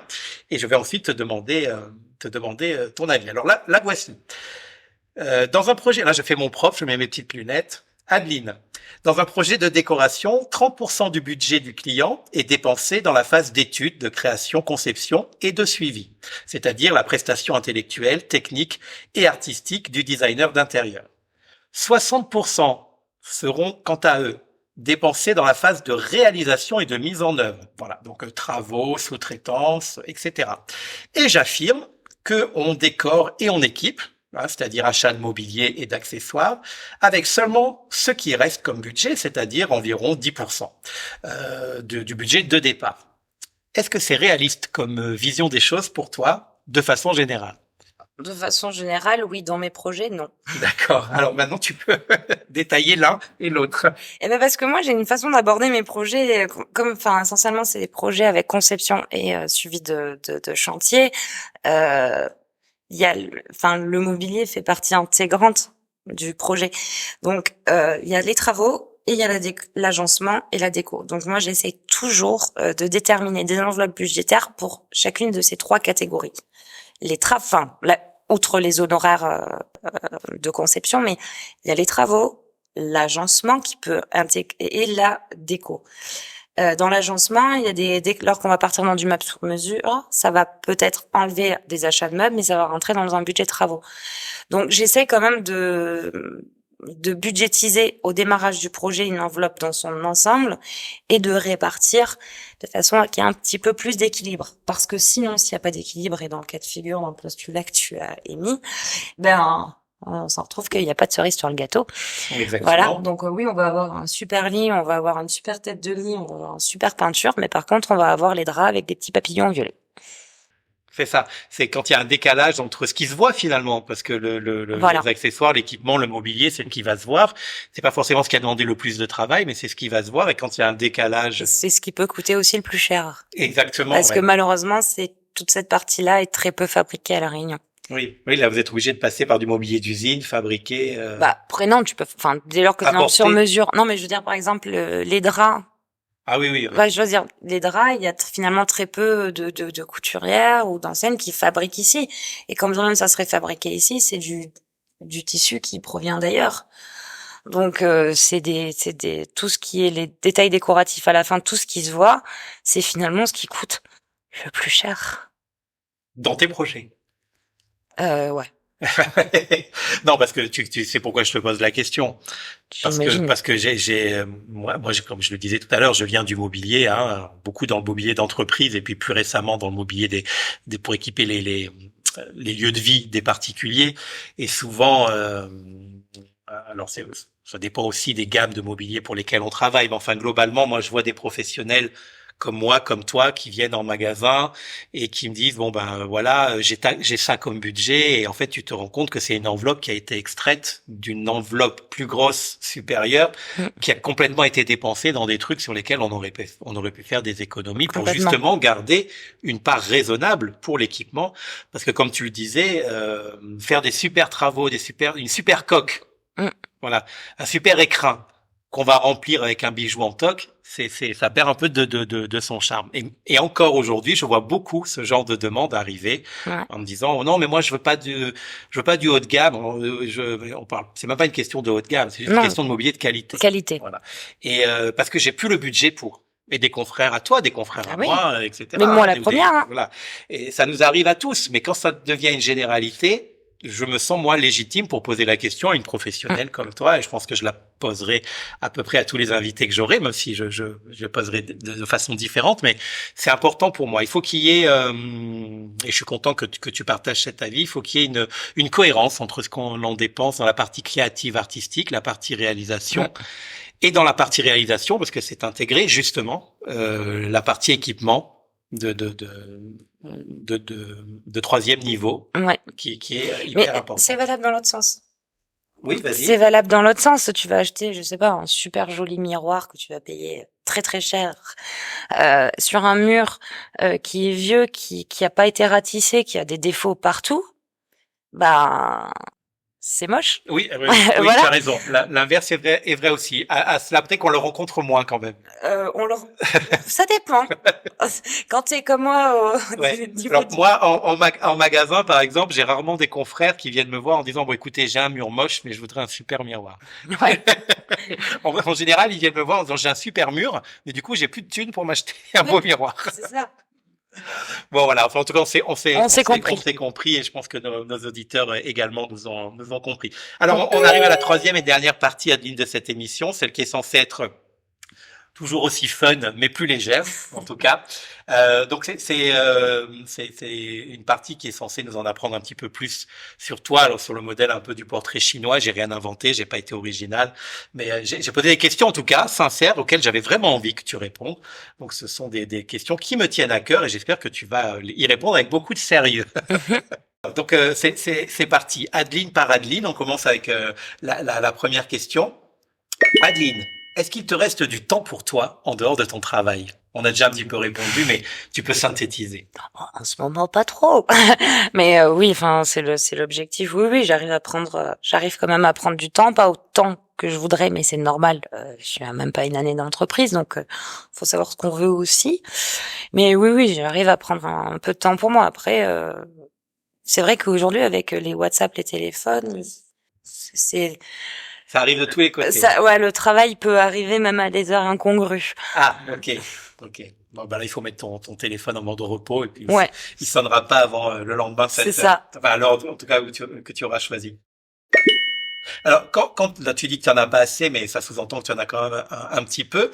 Qu'est-ce que tu en fais de ce temps libre? Qu'est-ce que tu aimes faire de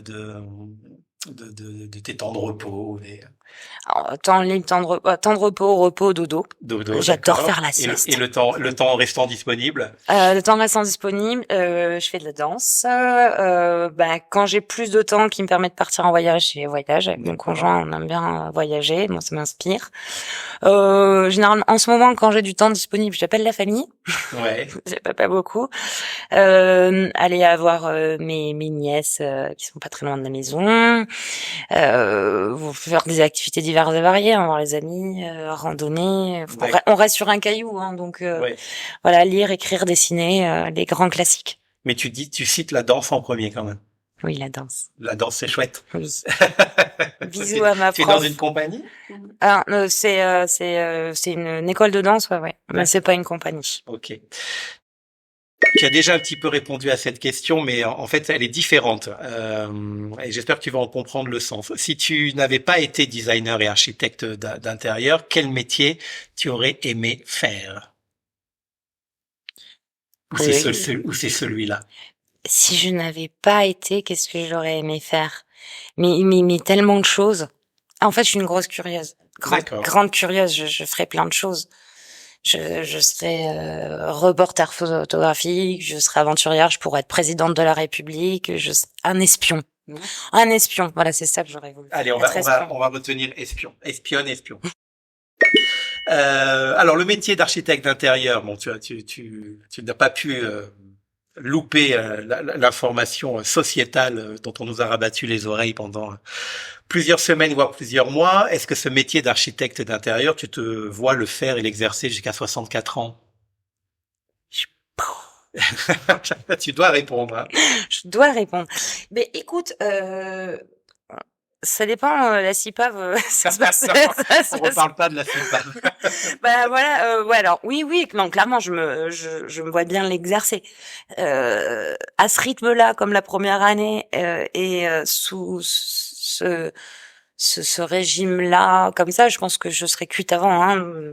Donc, mais d'ici là, tu auras peut-être 4 ou 5 architectes d'intérieur salariés dans ta boîte et voilà. Tu pourras être un peu plus détaché, danser davantage et puis. Oui, bon, après j'aime bien participer à tout ça. Je suis pas du genre à exploiter. L'un n'empêche pas l'autre. L'un n'empêche pas l'autre. Non, oui, ça serait effectivement l'idée. Ouais, moi clairement, oui. Enfin, pour moi c'est le métier de ma vie, quoi. Après, on verra bien, l'avenir nous le dira. Hein. Bah, tant mieux, parce que 64 ans, c'est loin quand même pour toi. Hein. Bah oui, t'as vu, regarde, j'ai moins de 30 ans. Exactement. Alors, une question qui n'a rien à voir. Quel est ton plat préféré? Ça, c'est pour que les auditeurs aient une information qu'on peut considérer complètement inutile, mais pour moi, c'est important. Je rigole, quoi. Bœuf ou poulet curry rouge coco. D'accord. Alors, c'est bien noté. Et alors, du coup, quel est ton plat créole préféré? C'est les orites avec grains et piments, s'il vous plaît. D'accord, ok. Alors j'espère que c'est pas un de ces deux-là, mais si c'est un de ces deux-là, j'aime bien aussi, donc ça m'ira. Si tu devais, enfin pas si tu devais, si avec plaisir tu m'invitais à dîner chez toi, quel plat tu me cuisinerais? Ok, donc faut que je t'invite à dîner. Ouais. Pas de problème Tu avec. remarqueras que j'ai un gros problème avec la bouffe. Hein. En dehors de la déco et de l'architecture, moi c'est la bouffe. Hein. Toi c'est la danse, moi c'est la bouffe. Mais non, mais alors ça tombe bien parce que tu vois effectivement dans mes activités en dehors du boulot, j'ai quand même oublié de citer les deux principales. C'est que j'adore cuisiner et j'adore faire de la pâtisserie, donc je suis tout le temps en train de cuisiner et de faire de la pâtisserie. Tu partages la vie d'un cuisinier aussi, non? Et ex-cuisinier, oui. Ex-cuisinier. Mais je suis meilleure que lui. Ah bon, ok. Il va apprécier s'il nous écoute. Ah mais il le dit tout le temps d'ailleurs, il a pas touché une casserole depuis 12 ans donc Très bien, très bien. non donc qu'est-ce que je te ferai à manger? Alors en ce moment, je suis d'humeur dalle de lentilles ou plat taille. J'expérimente tout le temps des plats venus d'ailleurs. D'accord. Je crois qu'il faut que je fasse des falafels d'ailleurs dans pas longtemps. Okay. Mais on réclamait Mais dans ton menu, il y aura de la viande? Non, pas forcément, ça peut être végé. Moi, j'adore la viande. Ah mais dans ce cas-là, je te fais des super lasagnes maison, je fais ben, la parfait. pâte maison. Parfait. C'est très bien. Alors je viens. J'ai pas encore reçu l'invitation, mais sache que je viendrai. Tu évoquais tout à l'heure les voyages quand tu as du temps libre. Quelle était la destination de ton dernier voyage? Même si ça remonte, essaye de te rappeler. Non, ça remonte pas tant. J'ai maman qui est venue en vacances à Noël et je lui ai fait la surprise. J'ai emmené 4 jours à Maurice. Ah, très bien. Ok. Voilà. Et est-ce que tu as déjà des désirs de destination prochaine, toujours en voyage? Ah oui, oui, oui. J'attends juste d'avoir du temps pour y aller, mais c'est le Vietnam ou le Cambodge et ça, c'est figé depuis 3 ans que je veux repartir. D'accord. Donc c'est déjà la destination est déjà programmée. Oui. Alors, on revient un petit peu dans notre univers, mais ça me permettra d'en savoir un petit peu plus sur toi, nos auditeurs également. Est-ce que tu as un objet de design préféré? Un objet, hein? Ouais. J'ai du mal avec cette question. Un objet qui pourrait faire l'objet d'une capsule, d'ailleurs, justement. Dans ce cas-là, ça serait une chaise. Oui. La stretch designer de Nakashima. Ok, Je très sais bien. pas si tu vois laquelle c'est. Absolument, mais il y a une raison. Ouais, je sais pas, je l'aime bien. Ouais. Enfin, pour moi, elle est totalement intemporelle. Bon, elle a été imitée, déclinée, et je sais même pas si elle est confortable. Je sais même pas si elle est confortable parce que je l'ai jamais essayé. J'ai jamais eu l'occasion d'essayer cette chaise, mais je la trouve élégante. Je trouve qu'elle passe dans tous les intérieurs. Enfin, pour ceux qui la connaissent et puis ceux qui la connaissent pas pourront aller chercher, mais imagine cette chaise. Moi, je la mettrai en lien dans les notes de l'émission. Imagine cette chaise dans un univers industriel, dans un univers bohème, dans un univers baliné, qu'on voit beaucoup à La Réunion, dans un univers pop art, dans un truc hyper art déco. Oui, c'est vrai qu'elle est trans-style. Et tu sais si elle est disponible à La Réunion? Quelqu'un la distribue ou pas? Je sais pas, mais peut-être, on a le droit de citer? Oui, on peut citer, bien sûr. Peut-être c'est clair. Ouais. Je pense à eux. Écoute, on leur posera la question. On pensera à la question.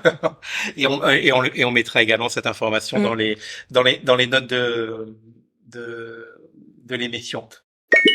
Est-ce qu'il y a une personne dans le métier du design en général, alors ça peut être là du coup de la construction, de la déco, de l'architecture, mais pas forcément d'ailleurs du métier, allez, ouvrons un peu le contexte, qui t'inspire au quotidien ou régulièrement? Alors, qui m'inspire en tant que créatrice ou qui m'inspire en tant qu'architecte, enfin, qui t'inspire tout simplement, au sens, en ce moment, je suis 3 personnes qui ont pour moi, c'est des personnes virtuelles, enfin, c'est des personnalités. Il y a Frédéric Tabary, qui est un designer que j'aime bien, j'aime beaucoup sa façon de penser.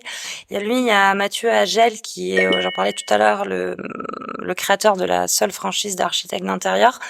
Ce sont 2 personnes qui œuvrent au quotidien pour développer le métier d'architecte d'intérieur, pour le faire connaître. Le dernier que tu as cité, il mâche pas ses mots, hein. Il a un regard très acerbe, mais à la fois très juste, hein. Très juste. Sur la profession. En fait, il dit tout haut ce que tout le monde pense tout bas. Exactement, mais c'est sa ligne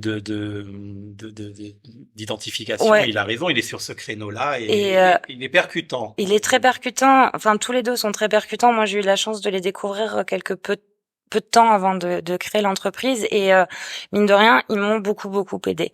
Et après, en tant qu'architecte d'intérieur, il y a une architecte que j'aime bien qui est sur Paris, qui est une agence qui s'appelle Happy Pog. C'est Charlotte Gilles. J'adore la douceur de des intérieurs qu'elle propose. D'accord. Eh ben écoutez, moi je la connais pas. On ira découvrir son univers et je mettrai également les liens dans les notes de l'épisode.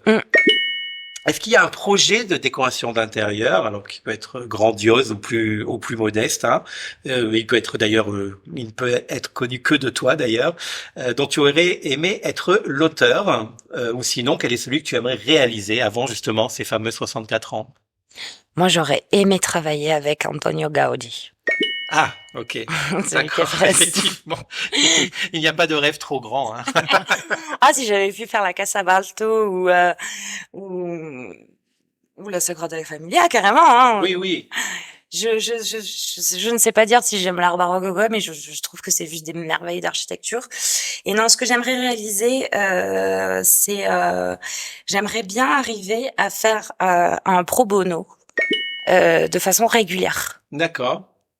Donc, alors un pro bono, tu peux expliquer aux auditeurs ce que ça signifie. Un pro bono, ce serait un projet solidaire, on va dire, c'est-à-dire donner un petit peu de mon temps, de mon savoir-faire sur des projets pour des personnes qui en ont réellement besoin, qui n'ont pas forcément les moyens. Donc avec des partenariats, soit avec les mairies, les communes ou des ateliers d'insertion. En réduisant tes honoraires au strict minimum pour. Oui, ou même même comment ça s'appelle en humanitaire. Hein. D'accord, ok. Donc du vrai pro bono. Entendu. Mais écoute, on arrive presque à la fin de cette interview. Est-ce qu'il y a une question que tu aurais aimé que je te pose et que j'ai oublié de te poser et à laquelle du coup, tu peux répondre sans que je te la pose? Je sais pas si c'est très clair. Ouais. Peut-être la consommation durable et le phénomène de surconsommation dont la Réunion est clairement victime, j'ai envie de dire. D'accord. Bon, ça serait un long débat politique. Ouais. Et la part de la part de l'équipement. La part de l'équipement et puis les abus qu'il y a dans certains endroits, pour ne citer personne, sur les prix pratiqués. D'accord. Ok. Merci d'avoir répondu à cette question que je ne t'ai pas posée. À l'inverse, est-ce qu'il y a une question que tu aurais aimé que je ne te pose pas? Non. Non, ça va, j'ai pas été trop indiscret. Non, ça va. D'accord. Bon, tu sais que je fais mes armes avec toi, hein. Tu es la première invitée, du podcast. Donc, faut pas avoir peur de me dire si je te rassure, moi, c'est mon premier podcast tout court. Eh ben, écoute, c'est un baptême pour nous deux. Ouais. On va rester sur l'actualité pour conclure cette interview qui était un agréable moment. Est-ce que tu as peur de l'intelligence artificielle et plus principalement, enfin en général, et plus particulièrement des incidences qu'elle peut avoir dans notre métier? Tu sais que maintenant on fait des photoréalismes, on peut demander à une intelligence artificielle de nous créer un environnement intérieur à l'image à partir de 3 phrases et alors ça débute, mais ça fait peur quand même. Moi j'en ai un peu peur. Quel est ton avis? J'en ai pas peur. Elle m'intrigue. Je reste vigilante et je l'observe, hein, les chats GPT, les mid-journées et autres. Pour l'instant, elle me fait pas peur parce que je l'ai battu 2 fois. D'accord.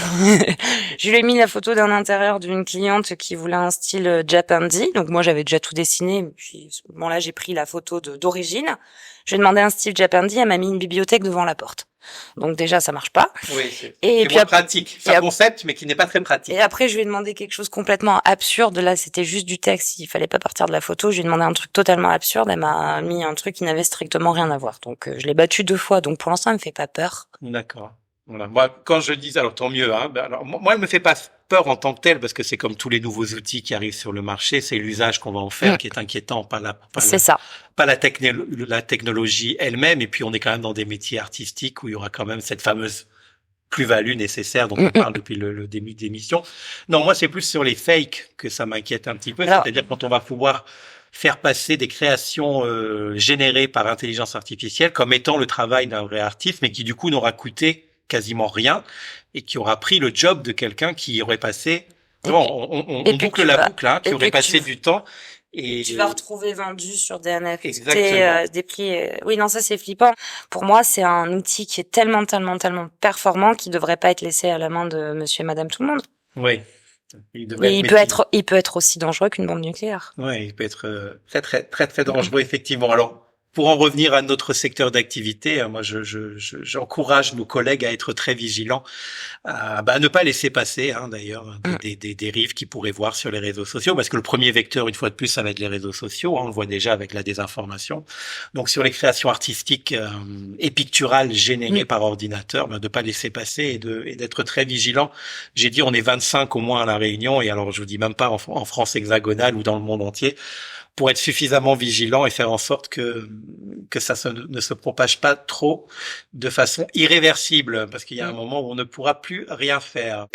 Alors Adeline, est-ce que tu es à présent d'accord pour qu'on informe les auditeurs que je suis en train de te poser la dernière question de cette interview, et que s'ils souhaitent en savoir plus sur ton travail, ils peuvent dès à présent entrer directement en contact avec toi. Voilà, parce qu'on peut trouver tes coordonnées sur Internet. Tu es également sur les réseaux sociaux, même si tu n'es pas très prolixe, tu nous as dit et confirmé que tu étais présente.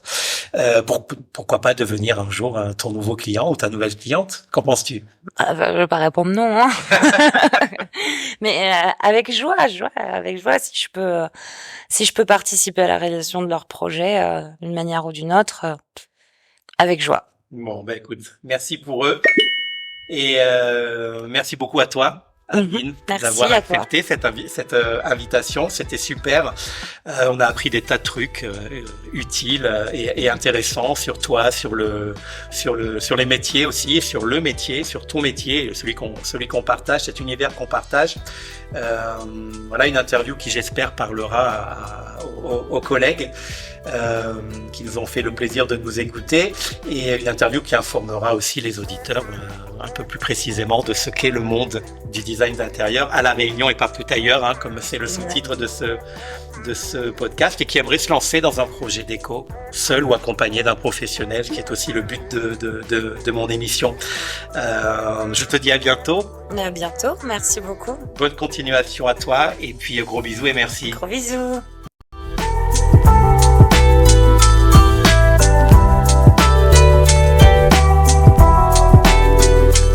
Voilà, Déco Café baisse son rideau pour aujourd'hui et le réouvrira le mois prochain. Merci beaucoup de l'avoir écouté jusqu'à la fin, en espérant que ça vous ait plu. Vous pouvez d'ailleurs compléter l'expérience en prenant connaissance des références utiles dans les notes de l'émission. Si vous avez aimé ce podcast, pensez à vous abonner pour être informé et profiter des prochains épisodes, que vous soyez un curieux, un amateur ou un professionnel du secteur. N'hésitez pas non plus à partager cette émission en invitant vos amis à nous rejoindre sur leur plateforme d'écoute préférée ou en la postant en story Instagram. Instagram où vous pouvez également retrouver tout mon univers sur le compte @dcb interieursdesign ou encore le compte dédié @décocafépodcast avec un K à café, sur lequel vous trouverez l'ensemble des publications qui illustrent chaque numéro. Et si vous écoutez cette émission sur une application ou une plateforme qui le permet, comme Apple Podcast par exemple ou même Spotify, sous la liste des épisodes, je vous invite à laisser un commentaire comme un avis bienveillant, des idées de sujets que vous aimeriez que j'aborde à l'avenir, ou même des informations et des conseils complémentaires que vous souhaiteriez partager. Cela ne vous prendra que quelques secondes, mais qui auront un fort impact sur l'émission. Vous savez comment ça fonctionne? Plus j'ai d'avis et de notes 5 étoiles, plus le podcast est mis en l'air et proposé aux nouveaux auditeurs. Merci d'avance et bisous à tous les déco-addicts. Rendez-vous très vite, encore plus nombreux, et d'ici là, pensez à faire plaisir, à vous faire plaisir, et n'oubliez pas, en design comme en toute chose, la vraie beauté est intérieure. À bientôt!